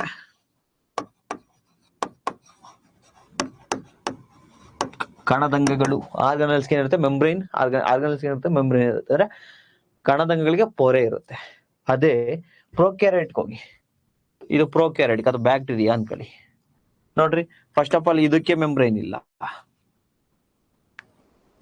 ನೆಕ್ಸ್ಟ್ ಇಲ್ಲೊಂದಷ್ಟು ಇರುತ್ತೆ, ಯಾವ್ದು ಅದಕ್ಕೂ ಮೆಂಬ್ರೈನ್ ಇಲ್ಲ. ಸೊ ಇಲ್ಲಿ ಮೆಂಬ್ರೈನ್ ಇರ್ತಕ್ಕಂತಹ ಅಂದ್ರೆ ಪೊರೆ ಇರ್ತಕ್ಕಂತಹ ಕಣದಂಗಗಳು ಕಂಡು ಬರ್ತವೆ ಎಲ್ಲಿ, ಯುಕ್ಯಾರಿಟಿಕ್ ಅಲ್ಲಿ. ಬಟ್ ಪ್ರೊಕ್ಯಾರಿಟಿಕ್ ಅಲ್ಲಿ ಏನ್ ಬರ್ತವೆ, ಅವು ಕಂಡು ಬರಲ್ಲ.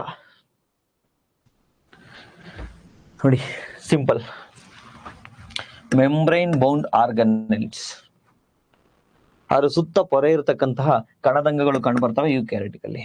ಪ್ರೊಕ್ಯಾರಿಟಿಕ್ ಅಲ್ಲಿ ಈ ಬ್ಯಾಕ್ಟೀರಿಯಾ ಅದರಲ್ಲೆಲ್ಲ ಸೊ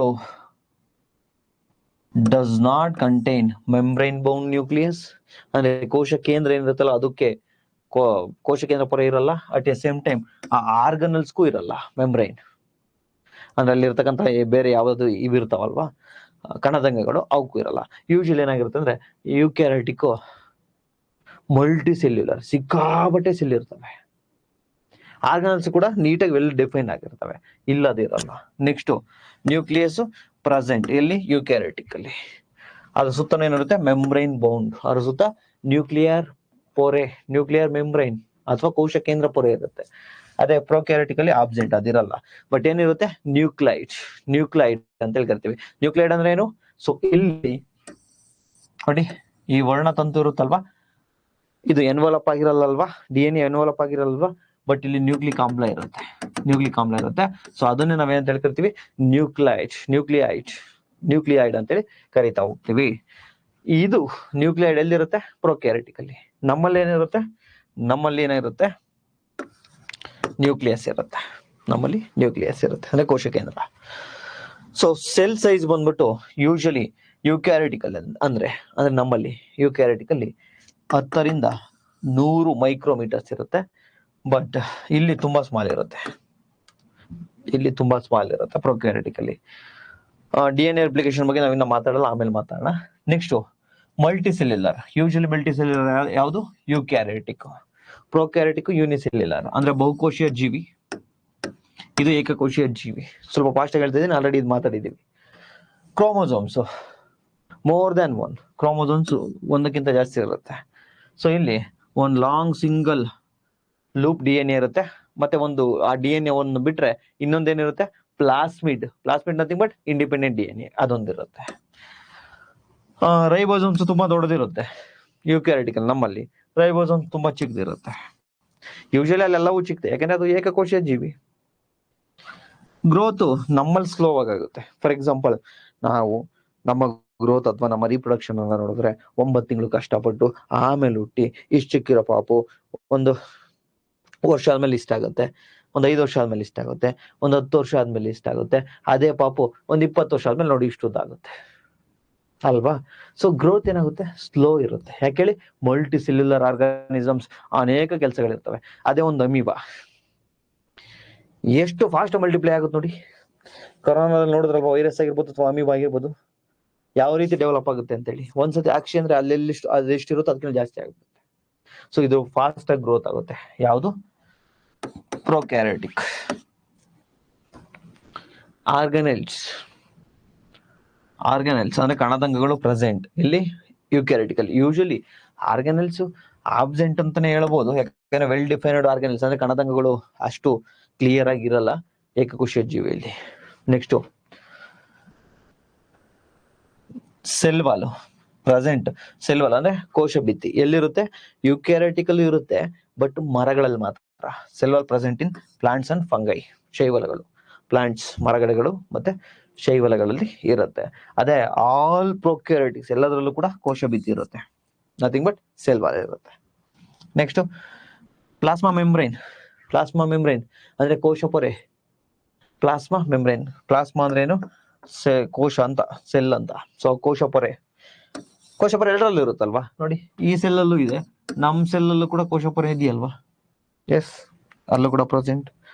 ಸೈಟೋಪ್ಲಾಸಮ್. ಸೈಟೋ ಮೀನ್ಸ್ ಸೆಲ್ ಅಂತ, ಅಂದ್ರೆ ಜೀವಕೋಶ. ಪ್ಲಾಸಮ್ ಮೀನ್ಸ್ ದ್ರವ್ಯ. ಸೊ ಕೋಶ ದ್ರವ್ಯ. ಕೋಶ ದ್ರವ್ಯ ಎಲ್ಲಿರುತ್ತೆ? ನಮ್ಮಲ್ಲೂ ಇದೆ, ಅಲ್ಲೂ ಇದೆ ನೋಡಿ. ಇಲ್ಲೂ ಕೂಡ ಇದೆಲ್ಲ ತೇಲ್ತಾ ಇರೋದಕ್ಕೆ ಈ ದ್ರವನೇ ಕಾರಣ ಅಲ್ವಾ? ಈ ದ್ರವ. ಸೊ ನಮ್ಮಲ್ಲೂ ಕೂಡ ದ್ರವ ಇದೆಯಲ್ವಾ? So cytoplasm. ಸೊ ನೋಡಿ, ಒಂದು ಬಾರಿ ದಯವಿಟ್ಟು ಜಸ್ಟ್ 1 ಮಿನಿಟ್ ಟೈಮ್ ಕೊಡ್ತೀನಿ, ಒಂದ್ಸತಿ ರಿವಿಷನ್ ಮಾಡಿ. ನನಗೆ ಕಾನ್ಸೆಪ್ಟ್ ಅರ್ಥ ಆಗಿದೆ, ಬಟ್ ಈ ಫ್ಯಾಕ್ಟ್ಸ್ ನೆನ್ಪಿರ್ಬೇಕು. ಮತ್ತೆ ಟೈಮ್ ಕೊಟ್ಟವ್ರು ಸರ್ ಅಂತ ಹೇಳಿ ಆಟ ಆಡ್ಬೇಡಿ. ಜಸ್ಟ್ ಒಂದ್ಸತಿ ಓದಿ.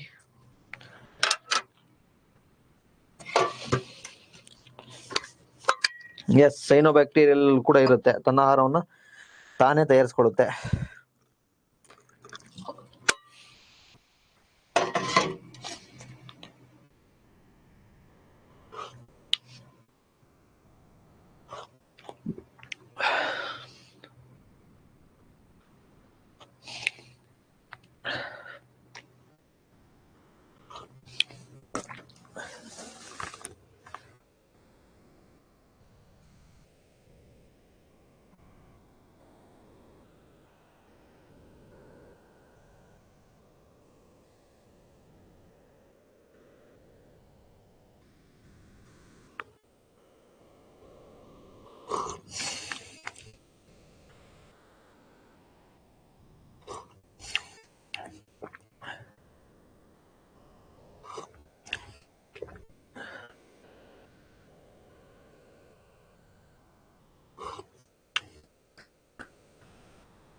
ಓಕೆ.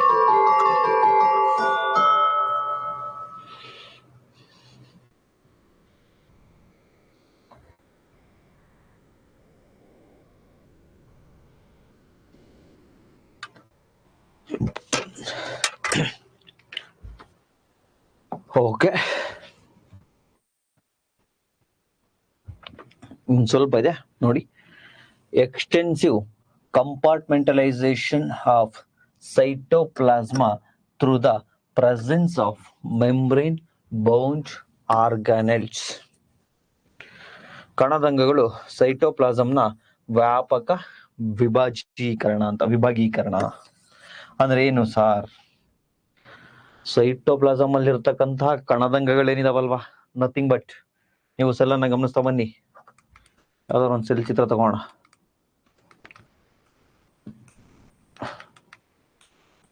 ಎಸ್, ನೋಡಿ ಈ ಸೆಲ್ ನೋಡಿ.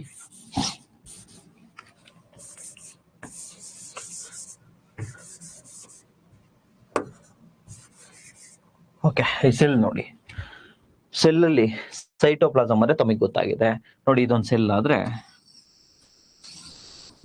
ಕೋಶ ದ್ರವ್ಯ ಎಲ್ಲಿರುತ್ತೆ ಅಂದ್ರೆ ಇದು ನ್ಯೂಕ್ಲಿಯಸ್. ಸೊ ಈ ಕೋಶ ಕೇಂದ್ರ ಪೊರೆ ಏನಿದೆಯಲ್ವಾ, ಅದರಿಂದ ಒಳಗಡೆ, ಕೋಶ ಕೇಂದ್ರ ಪೊರೆಯಿಂದ ಒಳಗಡೆ ಇಲ್ಲೆಲ್ಲ ಏನ್ ದ್ರವ ಇರುತ್ತಲ್ವಾ, ಫುಲ್ ಇದ್ರಲ್ಲೆಲ್ಲ ಏನ್ ದ್ರವ, ಲಿಕ್ವಿಡ್ ಮ್ಯಾಟ್ರಿಕ್ಸ್, ಫ್ಲೂಯಿಡ್ ಮ್ಯಾಟ್ರಿಕ್ಸ್ ಇರುತ್ತಲ್ವಾ, ಅದನ್ನೇ ನಾವು ಸೈಟೋಪ್ಲಾಸಮ್ ಅಂತ ಹೇಳಿ ಕರಿತೀವಿ. ಕೋಶ ದ್ರವ್ಯ ಅಂತ. ಅದ್ರವ್ಯ ಅದೇನ್ಕಿರುತ್ತೆ ಅಂದ್ರೆ ಇದ್ರಲ್ಲಿ ನಡೀತಾ ಇರ್ತಕ್ಕಂಥ, ಇಲ್ಲಿರ್ತಕ್ಕಂಥ ಆರ್ಗನಲ್ಸ್ ಏನಿರ್ತಾವಲ್ವಾ, ಅಂದ್ರೆ ಕಣದಂಗಗಳು. ಫಾರ್ ಎಕ್ಸಾಂಪಲ್ ಇಲ್ಲಿ ಮೈಟೋಕಾಂಡ್ರಿಯಾ ಇದೆ. ಮೈಟೋಕಾಂಡ್ರಿಯಾ ಎಲ್ಲಿದೆ? ಆ ಸೈಟೋಪ್ಲಾಸಮ್ ಅಲ್ಲೇ ತೇಲ್ತಾ ಇರುತ್ತಲ್ವಾ, ಆ ದ್ರವದಲ್ಲೇ ತೇಲ್ತಾ ಇರುತ್ತೆ. ಸೊ ಇಲ್ಲಿರ್ತಕ್ಕಂತಹ ದ್ರವ ಏನಿದೆ, ಆ ದ್ರವ ಈ ಸೆಲ್ ಒಳಗಡೆ ನಡೀತಾ ಇರ್ತಕ್ಕಂಥ ಪ್ರತಿಯೊಂದು ಕೆಮಿಕಲ್ ರಿಯಾಕ್ಷನ್, ರಾಸಾಯನಿಕ ಪ್ರಕ್ರಿಯೆಗಳಿಗೂ, ನಾನು ಊಟ ಮಾಡ್ತೀನಿ ಅದು ಡೈಜೆಷನ್ ಆಗ್ಬೇಕು ಅಥವಾ ರೀಪ್ರೊಡಕ್ಷನ್ ಆಗ್ಬೇಕು, ಯಾವುದೇ ಕ್ರಿಯೆ ನಡೀಲಿ, ಅದು ಕೆಮಿಕಲ್ ರಿಯಾಕ್ಷನ್, ರಾಸಾಯನಿಕ ಪ್ರಕ್ರಿಯೆ ಎಲ್ಲಾಗುತ್ತೆ, ಈ ಸೈಟೋಪ್ಲಾಸಮ್ ಅಲ್ಲಿರೋ ದ್ರವ ಹೆಲ್ಪ್ ಮಾಡುತ್ತೆ ಅದಕ್ಕೆ. ಸರಿನಾ? ಸೊ ಯೂಶಲಿ ಇಲ್ಲಿರ್ತಕ್ಕಂತಹ ಯೂಕ್ಯಾರಿಯೋಟಿಕ್ ನಲ್ಲಿ ಇರ್ತಕ್ಕಂತಹ ಇವು ಮೆಂಬ್ರೇನ್ ಇರುತ್ತೆ ಅಂತ ಹೇಳಿದ್ದಾರೆ. ಸೊ ನೆಕ್ಸ್ಟ್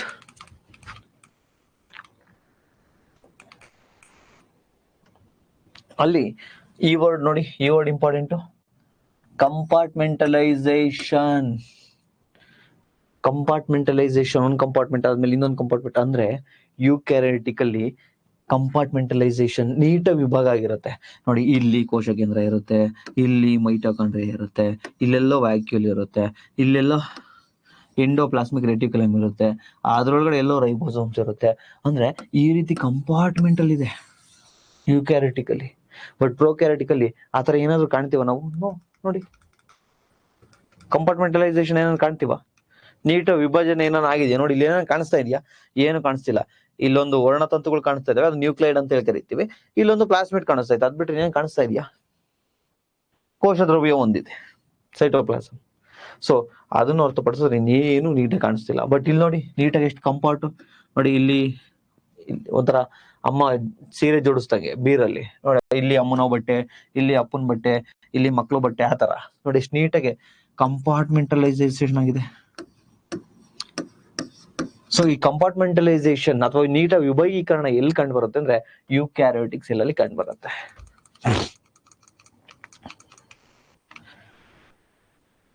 ನೆಕ್ಸ್ಟ್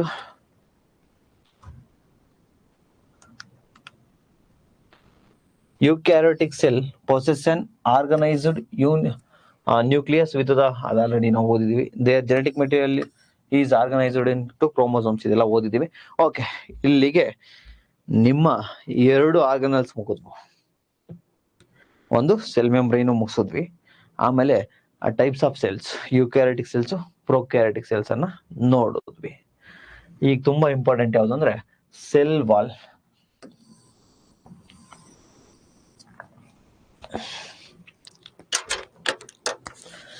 ಕೋಶ ಭಿತ್ತಿ, ಇದ್ರ ಬಗ್ಗೆನೂ ನಾನು ಹೇಳಿದೆ. ಈ ಮರ ಗಿಡಗಳ ತೊಗಟೆ ಏನಿರುತ್ತಲ್ಲ, ಆಚೆ ಏನಿರುತ್ತಲ್ಲ, ಅದೇ ಸೆಲ್ ವಾಲ್. ನೋಡಿ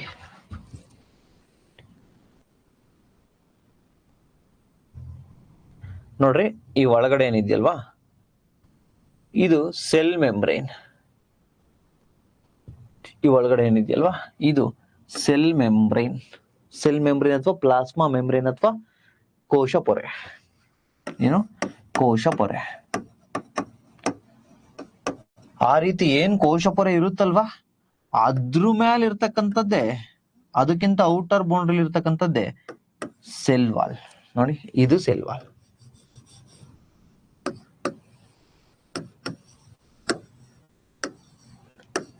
ಸೆಲ್ ವಾಲ್ ಇದೆ cell wall.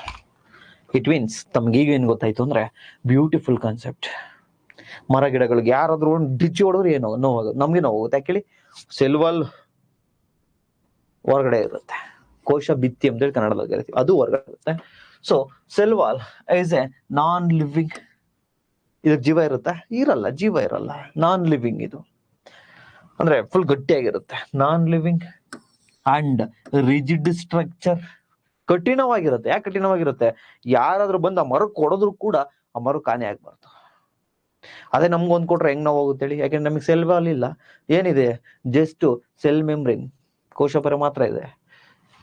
Non living, rigid structure, ನಿರ್ಜೀವ ಮತ್ತೆ ಕಠಿಣ ರಚನೆ ಇರುತ್ತದೆ. ಕಾರ್ಡ್ cell wall forms an outer covering for the plasma membrane. ಇದೇನ್ ಮಾಡುತ್ತೆ? ಸಸ್ಯಗಳು ಮತ್ತೆ ಶಿಲೀಂಧ್ರಗಳು ಮತ್ತೆ ಪ್ರೊಕ್ಯಾರಿಟಿಕ್ಸ್ ಅಂದ್ರೆ ಬ್ಯಾಕ್ಟೀರಿಯಾಗಳು ಸೇರಿದಂತೆ ಆ ಏನು ಪ್ಲಾಸ್ಮಾ ಪೊರೆ ಇರುತ್ತಲ್ವಾ, ನಥಿಂಗ್ ಬಟ್ ಈ ಕೋಶ ಪೊರೆ ಏನಿರುತ್ತಲ್ವಾ ಅದರಿಂದ ಆಚೆ ಇರುತ್ತೆ. ಆ ಕೋಶ ಪೊರೆಯಿಂದ ಹೊರಗಿನ ಹೊದಿಕೆಯನ್ನ ರೂಪಿಸುತ್ತದೆ. ಕ್ಲಿಯರ್? ಎಲ್ಲೆಲ್ಲಿ ಕಂಡು ಬರುತ್ತೆ ಸರ್ ಸೆಲ್ ವಾಲ್ ಅಂದ್ರೆ? ನಮ್ಮ ಪ್ಲಾಂಟ್ಸ್ ಅಲ್ಲಿ, ಸಸ್ಯಗಳಲ್ಲಿ. ಅದ್ ಬಿಟ್ರೆ ಇನ್ನೆಲ್ಲಿ? ಪ್ರೊಕ್ಯಾರಿಯಟ್ಗಳಲ್ಲಿ. ಅದನ್ ಬಿಟ್ರೆ ಇನ್ನೆಲ್ಲಿ? ಫಂಗೈ, ಶೈವಲಗಳು, ಸಸ್ಯಗಳು, ಪ್ರಾಣಿಗಳು ಮತ್ತೆ ಶಿಲೀಂಧ್ರಗಳು ಅಥವಾ ಶೈವಲಗಳು ಅಂದ್ರೆ ಪಾಚಿ ಏನಿರುತ್ತಲ್ಲ ಅಲ್ಲಿ ಸೆಲ್ ವಾಲ್ ಕಂಡು ಬರುತ್ತೆ. The plant cell wall is mainly composed of cellulose. ಇದು ಇಂಪಾರ್ಟೆಂಟು. ಸೊ ಸಸ್ಯ ಕೋಶ ಭಿತ್ತಿ ಏನಿದೆಯಲ್ವಾ, ಸಸ್ಯಕ್ಕೆ ಕೋಶ ಭಿತ್ತಿ ಅಥವಾ ಸೆಲ್ ವಾಲ್ ಏನಿದೆಯಲ್ವಾ, ಅದ್ ಯಾವ್ದ್ರಿಂದ ಆಗಿದೆ ಅಂದ್ರೆ ಸೆಲ್ಯುಲೋಸ್. ಈ ಫ್ಯಾಕ್ಟ್ ಇಂಪಾರ್ಟೆಂಟು. ಸೆಲ್ಯುಲೋಸ್, ಸೆಲ್ಯುಲೋಸ್ ನಿಂದನೇ ಪ್ಲಾಂಟ್ ಆಗಿರೋದು.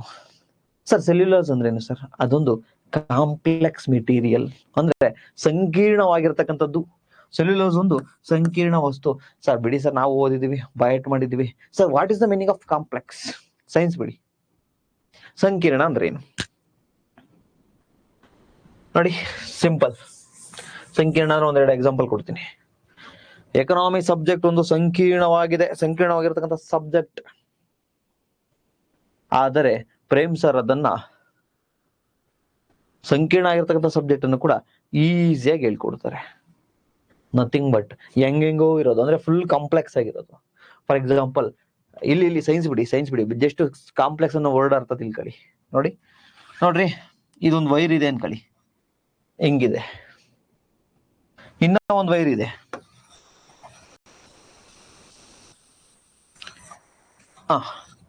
ಇವಾಗ ಕಾಂಪ್ಲೆಕ್ಸ್ ಯಾವ್ದ್ರಿ? ಇದು ಸಂಕೀರ್ಣ, ಜಟಿಲವಾಗಿದೆ, ಹೆಂಗೆಂಗೋ ಇದೆ, ಎಲ್ಲೆಲ್ಲೋ ಇದೆ, ತುಂಬಾ ಕಷ್ಟ. ಬಟ್ ಇದೇನು ಈಸಿ ಆಗಿದೆ, ಸಂಕೀರ್ಣ ಅಲ್ಲ. ಸೊ ಕಾಂಪ್ಲೆಕ್ಸ್ ಅಂದ್ರೆ ಅದು ಈ ಕಾಂಪ್ಲೆಕ್ಸಿಟಿಯಿಂದ ಕೂಡಿರುತ್ತೆ. ಯಾವುದು? ಸೆಲ್ಯುಲೋಸ್ ಅನ್ನೋದು. ಸೊ ಸೆಲ್ಯುಲೋಸ್ ಎಲ್ಲಿದೆ? ಕೋಶ ಭಿತ್ತಿಯಲ್ಲಿದೆ. ಕೋಶ ಭಿತ್ತಿ ಎಲ್ಲಿದೆ? ಸಸ್ಯಗಳಲ್ಲಿದೆ. ಸಸ್ಯಗಳಲ್ಲಿರ್ತಕ್ಕಂತಹ ಕೋಶ ಭಿತ್ತಿಯು ಸೆಲ್ಯುಲೋಸ್ ನಿಂದ ಆಗಿದೆ. ಆ ಸೆಲ್ಯುಲೋಸ್ ಕಾಂಪ್ಲೆಕ್ಸ್ ಸ್ಟ್ರಕ್ಚರ್ ಅನ್ನ ಒಳಗೊಂಡಿದೆ, ಸಂಕೀರ್ಣ ರಚನೆಯನ್ನು ಒಳಗೊಂಡಿರುತ್ತೆ. ಸರ್ ಸಂಕೀರ್ಣ ರಚನೆ ಒಳಗೊಂಡಿದೆ ಎಂದಾಗ ಎಷ್ಟು ಸ್ಟ್ರಾಂಗ್ ಆಗಿರುತ್ತಲ್ವಾ? ಸೊ ಈ ಸೆಲ್ ವಾಲೆ, ಈ ಒಂದು ಸೆಲ್ಯುಲೋಸೆ, ಸೆಲ್ ವಾಲಲ್ಲಿರ್ತಕ್ಕಂಥ ಕೋಶ ಭಿತ್ತಿಯಲ್ಲಿರ್ತಕ್ಕಂಥ ಈ ಸೆಲ್ಯುಲೋಸೆ ಆ ಒಂದು ಮರಕ್ಕಷ್ಟು ಸ್ಟ್ರೆಂತ್ ಅನ್ನ ಕೊಟ್ಟಿರೋದು. ಆ ಔಟ್ಸೈಡ್ ಯಾರನ್ನ ಬಂದು ಹೊಡೆದ್ರೆ ಅವನಿಗೆ ನೋವಾಗತ್ತೆ ಅಲ್ವಾ? ಸೊ ಯಾವತ್ತೂ ಕೂಡ ಸಂಕೀರ್ಣವಾಗಿರ್ಬೇಕು. ಸಂಕೀರ್ಣ ವಸ್ತುವಿಂದಾಗಿದ್ದು ಸಸ್ಯಗಳಿಗೆ ರಚನಾತ್ಮಕ ಶಕ್ತಿಯನ್ನ ಒದಗಿಸುತ್ತದೆ. ಸೊ ತಮಗೆ ಗೊತ್ತಾಯ್ತು ಈಗ ಸೆಲ್ ವಾಲ್ ಅಂದ್ರೆ ಏನಂತ ಗೊತ್ತಾಯ್ತು. ಫಂಗೈಲಿ ಇರುತ್ತೆ, ಪ್ಲಾಂಟ್ಸ್ ಸಸ್ಯಗಳಲ್ಲಿ ಇರುತ್ತೆ, ಪ್ರೊಕ್ಯಾರಿಟ್ಸ್ ಅಲ್ಲಿ ಇರುತ್ತೆ. ಸೊ ಈ ಸೆಲ್ ವಾಲ್ ನ ಕೆಲಸ, ಫಂಕ್ಷನ್ಸ್, ಕಾರ್ಯಗಳೇನು ಅಂದ್ರೆ ಕನ್ನಡದಲ್ಲಿ ಇದೆ, ಡೋಂಟ್ ವರಿ. ಕಾರ್ಯಗಳೆಂದರೆ ಶೇಪ್ ಟು ದ ಸೆಲ್, ಜೀವಕೋಶಕ್ಕೆ ಆಕಾರವನ್ನ ಕೊಡುತ್ತದೆ ಅಲ್ವೇನ್ರಿ? ನೋಡಿ, ಸೆಲ್ ವಾಲ್ ಇರೋದಕ್ಕೆ ಎಷ್ಟು ಚೆನ್ನಾಗಿ ಕಾಣಿಸ್ತಾ ಇದೆ ನೋಡಿ, ಇದು ಪ್ಲಾಂಟ್ ಸೆಲ್. ಇದು ಒಂದು ಆಕಾರ ಕೊಟ್ಟಿದ್ಯಲ್ವಾ, ಸಸ್ಯಕ್ಕೆ ಒಂದು ಆಕಾರ ಕೊಟ್ಟಿದ್ಯಲ್ವಾ. Yes, shape to the cell protects the cell from the mechanical damage. ಅಂದ್ರೆ ಕನ್ನಡದಲ್ಲಿ ಜೀವಕೋಶವನ್ನು ಯಾಂತ್ರಿಕ ಹಾನಿಯಿಂದ ರಕ್ಷಿಸುತ್ತದೆ. ಅಂದ್ರೆ ಯಾಂತ್ರಿಕ ಏನು ಅಂದ್ರೆ ನಾನು ಹೇಳಿದ್ನಲ್ವಾ, ಒಂದು ಮರ ನಿಂತಿರುತ್ತೆ, ಟಗ್ರು ಬಂದು ಹೊಡೆಯುತ್ತೆ, ಇದೇ ಮೆಕ್ಯಾನಿಕಲ್ ಡ್ಯಾಮೇಜ್, ಯಾಂತ್ರಿಕ. ಅದು ಯಾವ್ದಾದ್ರು ಮರ ಇರುತ್ತೆ, ಯಾರಾದ್ರೂ ಸೈಕಲ್ ಹೋಗ್ತಾ ಅದಕ್ಕೆ ಗುದ್ಬಿಡ್ತಾನೆ. ಸೊ ಈ ಡ್ಯಾಮೇಜ್ ಇಂದ ಬರೀ ಸೆಲ್ ಮೆಂಬ್ರೇನ್ ಅಷ್ಟೇ ಇದ್ದಿದ್ರೆ, ಜೀವಕೋಶ ಪೊರೆ ಮಾತ್ರ ಇದ್ದಿದ್ರೆ, ನಾನು ಹೋಗಿ ಸೈಕಲ್ ಗುದ್ದ ತಕ್ಷಣ ಮರ ಬಿದ್ದೋಗ್ಬಿಡೋದು. ಈಗೇನಿದೆ ಅದನ್ನ ಡ್ಯಾಮೇಜ್ ಮಾಡಕ್ಕೆ ರಕ್ಷಿಸುತ್ತೆ ಯಾವುದು, ಸೆಲ್ ವಾಲ್. ಸೊ ಈ ಯಾಂತ್ರಿಕ ಮೆಕ್ಯಾನಿಕಲ್ ಡ್ಯಾಮೇಜ್ ಅನ್ನು ರಕ್ಷಿಸುತ್ತದೆ. At A same time infection ಇಂದ ಮರವನ್ನ ರಕ್ಷಿಸುತ್ತದೆ. ಸೊ ಈ ಮರ ದೊಡ್ಡದಾಗಿದೆ ಅಂದ್ರೆ ಸೆಲ್ ಎಲ್ಲ ಇರುತ್ತಲ್ವಾ, ಸೆಲ್ ವಾಲ್ ಇಲ್ಲಿ ಇರುತ್ತಲ್ವಾ, ಸೊ ಗಟ್ಟಿಯಾಗಿರುತ್ತೆ. ಯಾವ್ದಾದ್ರು ಇನ್ಫೆಕ್ಷನ್ ಆದ್ರೂ ಕೂಡ ಈ ತೊಗಡೆಗೆ ಮಾತ್ರ ಆಗುತ್ತೆ, ಒಳಗಡೆ ಅದು ಜಾಸ್ತಿ ಇನ್ಫೆಕ್ಷನ್ ಆದ್ರೆ ಒಳಗಡೆ ಹೋಗುತ್ತಷ್ಟೇ, ಬಟ್ ಅದನ್ನ ಸಂರಕ್ಷಣೆ ಮಾಡುತ್ತಲ್ವಾ, ಇನ್ಫೆಕ್ಷನ್ ಆಗದೆ. ಸೊ ಸೋಂಕಿನಿಂದ ರಕ್ಷಿಸುತ್ತದೆ. Next, cell to cell interaction. ಈಗ ಈ ಸೆಲ್ ವಾಲ್ ಅಂತಕ್ಕಂಥದ್ದು ತುಂಬಾ ಬ್ಯೂಟಿಫುಲ್. ಒಂದ್ ನಿಮಿಷ.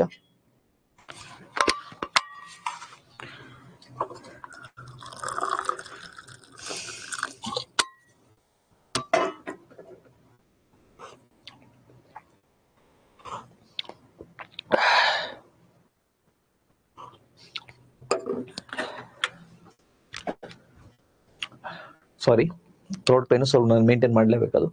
Okay, cell to cell interaction, ಕೋಶದಿಂದ ಕೋಶಕ್ಕೆ ಪರಸ್ಪರ ಕ್ರಿಯೆ ಮತ್ತೆ ಅನಪೇಕ್ಷಿತ ಅಂದ್ರೆ ಇಂಟರಾಕ್ಷನ್ಸ್, ಪರಸ್ಪರ ಮಾತಾಡ್ಕೊಳ್ತವೆ ಸೆಲ್ ಟು ಸೆಲ್. ಆ ಇಂಟ್ರಾಕ್ಷನ್ಗೆ ಹೆಲ್ಪ್ ಮಾಡುತ್ತೆ ಯಾವುದು, ಸೆಲ್ ವಾಲು. ಸರ್ ಹೆಂಗಿರುತ್ತೆ ಸರ್ ಅದು ಇಂಟ್ರಾಕ್ಷನ್, ಒಂದ್ಸತಿ ಹೇಳಿ ಸರ್. ಈಗ ನಾವು ಅಕ್ಕಪಕ್ಕ ಮನೆ ಇರ್ತಕ್ಕಂಥ ಆಂಟಿ ಅವ್ರು ಹೆಂಗ್ ಮಾತಾಡ್ತೀವಿ ನಾವು ಅವರೆಲ್ಲ, ಆ ರೀತಿ ಸೆಲ್ ವಾಲು ಕೂಡ ಇಂಟ್ರಾಕ್ಷನ್ ಅನ್ನ ಮಾಡುತ್ತೆ ನೋಡಿ. ಯಾವ ರೀತಿ ಸೆಲ್ ವಾಲ್ ಇಂಟ್ರಾಕ್ಷನ್ ಅನ್ನ ಮಾಡುತ್ತೆ ಅಂದ್ರೆ ನೋಡ್ರಿ, ಇದು ಒಂದ್ ಸೆಲ್ ಅಲ್ವೇನ್ರಿ, ಯಾವ್ದ್ರದ್ದು, ಪ್ಲಾಂಟ್ ಸೆಲ್. ಇದಕ್ಕೆ ಸೆಲ್ ವಾಲ್ ಇದಲ್ವೇನ್ರಿ,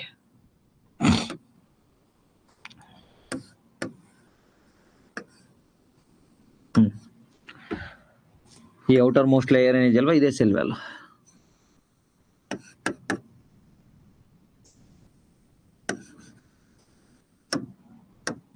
ಇದೆ ಸೆಲ್ ವಾಲ್.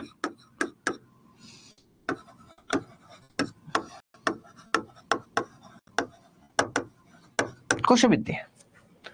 ಸೊ ಇದು cell to cell interaction help ಮಾಡುತ್ತಂತೆ, ಪರಸ್ಪರ ಮಾತಾಡ್ಲಿಕ್ಕೆ, ಪರಸ್ಪರ ಕಷ್ಟ ಸುಖವನ್ನು ಹಂಚ್ಕೊಡ್ಲಿಕ್ಕೆ. ಅಥವಾ ನಮ್ಮನೆಗೆ ಇವತ್ತು ಉಪ್ಪಿಲ್ಲ, ನೀನು ಉಪ್ಪು ಕೊಡು, ನಾನು ಸಕ್ಕರೆ ಇಲ್ಲ, ನಮ್ಮನೆಗೆ ಸಕ್ಕರೆ ಕೊಡು, ನಾವ್ ಹೆಂಗ್ ಕೇಳ್ತೀವಲ್ಲ ಆ ರೀತಿ ಇಂಟ್ರಾಕ್ಷನ್ ಅನ್ನು ಇದು ಮಾಡುತ್ತೆ. ಸೊ ಹೆಂಗ್ ಮಾಡುತ್ತೆ ಅಂತಂದ್ರೆ ನೋಡಿ, ಇಲ್ಲೊಂದ್ ಸೆಲ್ ಇದೆ, ಇಲ್ಲೊಂದ್ ಸೆಲ್ ಇದೆ. ಸೊ ಇದ್ರ ಜೊತೆ ಇಂಟ್ರಾಕ್ಷನ್ ಅನ್ನ ಮಾಡೋದು.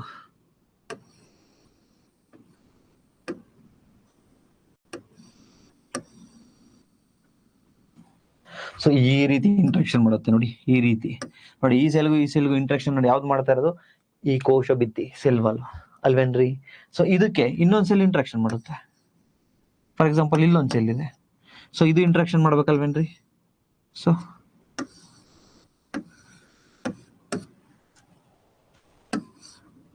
ನೆಕ್ಸ್ಟ್ ಇದು ಇವ್ರ ಪಕ್ಕದ ಮನೆ ಸೆಲ್ ಹತ್ರ ಇಂಟ್ರಾಕ್ಷನ್ ಮಾಡ್ಬೇಕಲ್ವೇನ್ರಿ. ಸೊ ಇಲ್ಲೊಂದ್ ಸೆಲ್ ಇದೆ,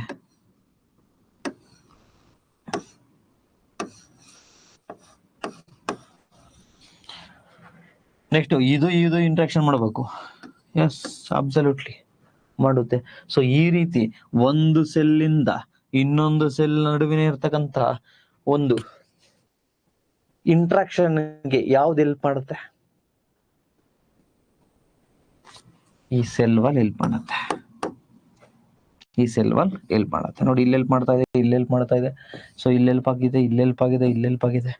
ಸೊ ಈ ರೀತಿ ಸೆಲ್ ಟು ಸೆಲ್ ಇಂಟ್ರಾಕ್ಷನ್ಗೆ ಸಹಾಯವನ್ನ ಮಾಡುತ್ತದೆ. Cell to cell interaction.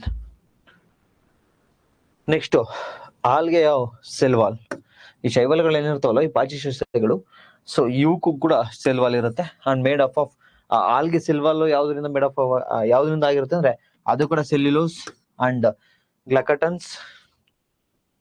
ಗಲಾಕ್ಟನ್ಸ್ ಮಾನನ್ಸ್ ಇದರಿಂದ ಆಗಿರುತ್ತೆ ಆಲ್ಗೆ. ಸೊ ಈ ಫ್ಯಾಕ್ಟ್ಸ್ ಅನ್ನ ನೆನ್ಪಿಟ್ಕೊಳ್ಳಿ, ಇದೇನ್ ಕಾನ್ಸೆಪ್ಟ್ ಅಲ್ಲ. Next plants, it consist of plants ಇರತಕ್ಕಂಥ cell wall cellulose, hemicellulose, pectins and proteins ಇಂದ ಆಗಿರುತ್ತೆ. ಸೊ ನೋಟ್ಸ್ ಅಲ್ಲಿ ನೋಡ್ಕೊಳ್ಳಿ, ಕನ್ನಡದಲ್ಲಿ ಇದೆ. ಶೈವಲಗಳು ಸೆಲ್ಯುಲೋಸ್ ಇಂದ, ಗೆಲಾಕ್ಟಾನ್ಗಳಿಂದ, ಮನ್ನನ್ಗಳಿಂದ ಆಗಿರುತ್ತದೆ. ಯಾವುದು? ಶೈವಲಗಳಲ್ಲಿ ಇರ್ತಕ್ಕಂಥ ಸೆಲ್ ವಾಲ್.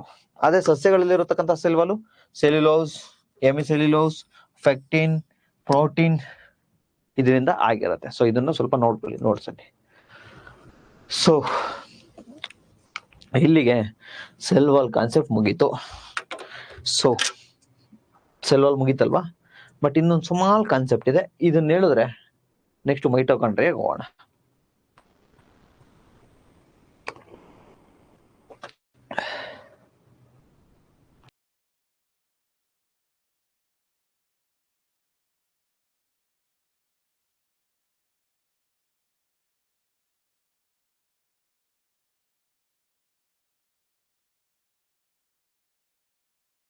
ಓಕೆ ನೋಡ್ರಿ, ಪ್ಲಾಸ್ಮೋಸಿಸ್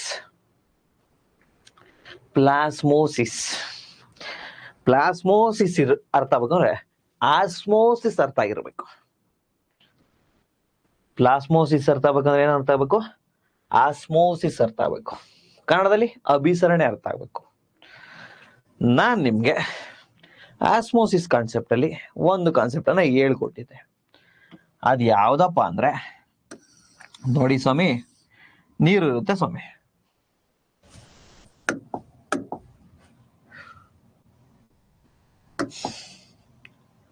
ಮೈ ಡಿಯರ್ಸ್, ನೋಡಮ್ಮ, ನೀರಿರುತ್ತೆ. ಎಲ್ಲಿರುತ್ತಮ್ಮ ನೀರು? ಒಂದು ಪ್ರಾಣಾಳದಲ್ಲಿ ನೀರಿದೆ ಅನ್ಕೊಳ್ಳಿ. ಇದ್ರ ಮಧ್ಯೆ ಏನ್ ಇಟ್ಟಿದೀವಿ ನಾವು? ಒಂದು ಸೆಲ್ ಅನ್ನ ಇಟ್ಟಿದ್ದೀವಿ ಅನ್ಕೊಳ್ಳಿ. ಇದ್ರ ಮಧ್ಯೆ ಒಂದು ಸೆಲ್ ಅನ್ನ ಇಟ್ಟಿದ್ದೀವಿ. ಸೆಲ್ ಇದು. ನಾನು ನಿಮ್ಗೆ ಈ ಕಾನ್ಸೆಪ್ಟ್ ಅನ್ನ ಹೇಳ್ಕೊಟ್ಟಿದ್ದೆ.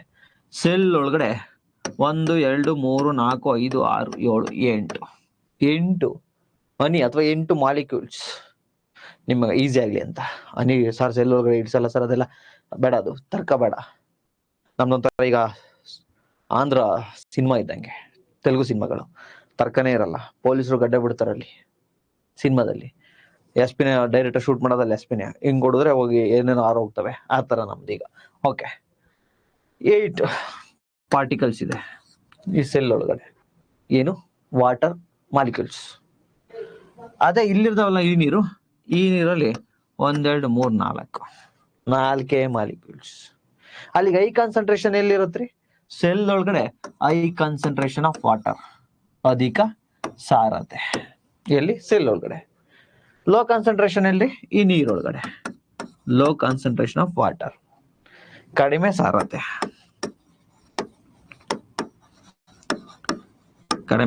ಇದೆ.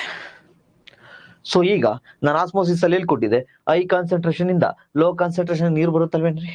ಸೊ ಇದು ನಾನು ಡೀಟೇಲ್ ಆಗಿ ಲಾಸ್ಟ್ ಲೆಸನ್ ಮಾಡಿದೀನಿ, 1 hour ಮಾಡಿದೀನಿ, ಮತ್ತೆ ಅದ್ರ ಬಗ್ಗೆ ಹೋಗಲ್ಲ. ಸೊ ಇಲ್ಲಿ ಈ ಸೆಲ್ ಅಲ್ಲಿ ಇರ್ತಕ್ಕಂಥ ನೀರೆಲ್ಲ ಏನಾಗುತ್ತೆ?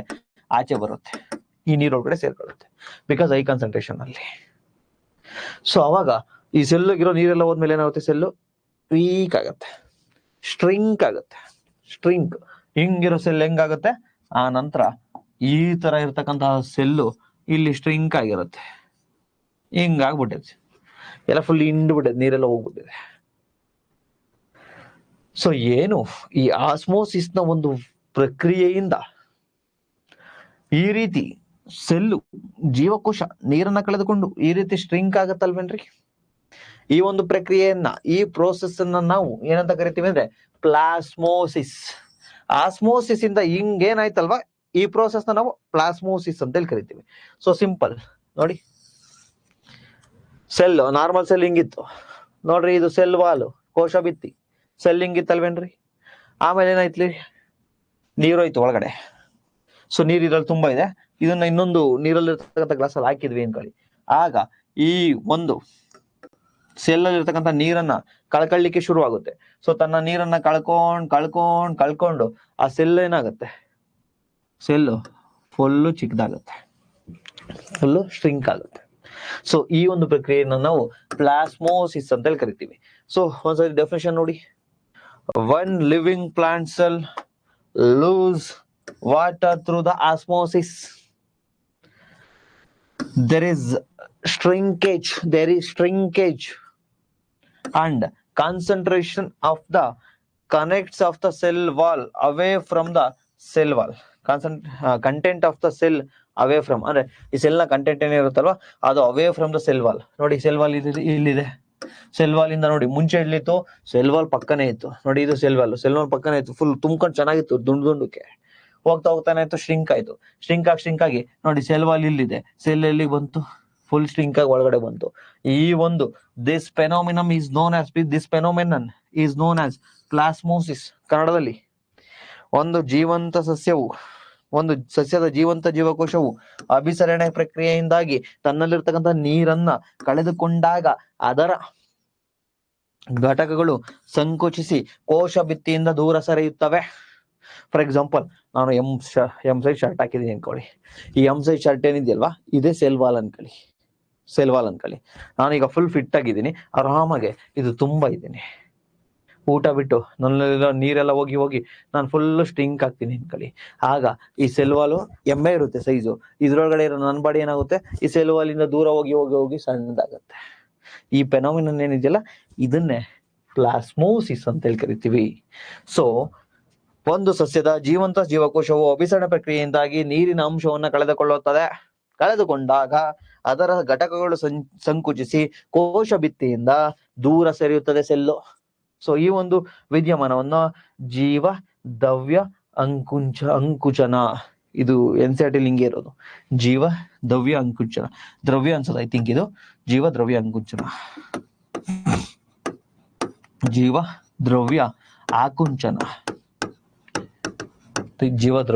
ಆಕುಂಚನ ಅಂತ ಹೇಳಿ ಕರಿತೀವಿ. ಇಂಗ್ಲಿಷ್ ಅಲ್ಲಿ ಪ್ಲಾಸ್ಮೋಸಿಸ್. ಆಸ್ಮೋಸಿಸ್ ಇಂದ ಏನು ಸೆಲ್ ಸ್ಟ್ರಿಂಕ್ ಆಯ್ತಲ್ಲ ಅದೇ ಪ್ಲಾಸ್ಮೋಸಿಸ್. ಸೊ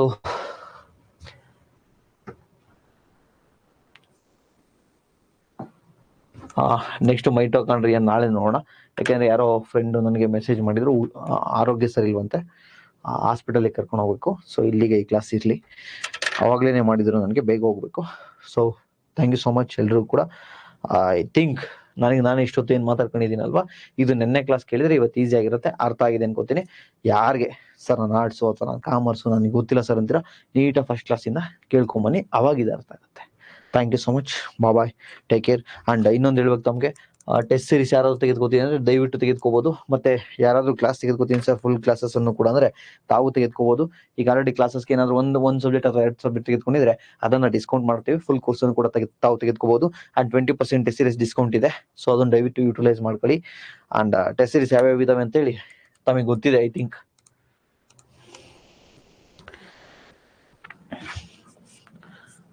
ಗೊತ್ತಿದ್ದಾವೆ ಅನ್ಕೋತೀನಿ.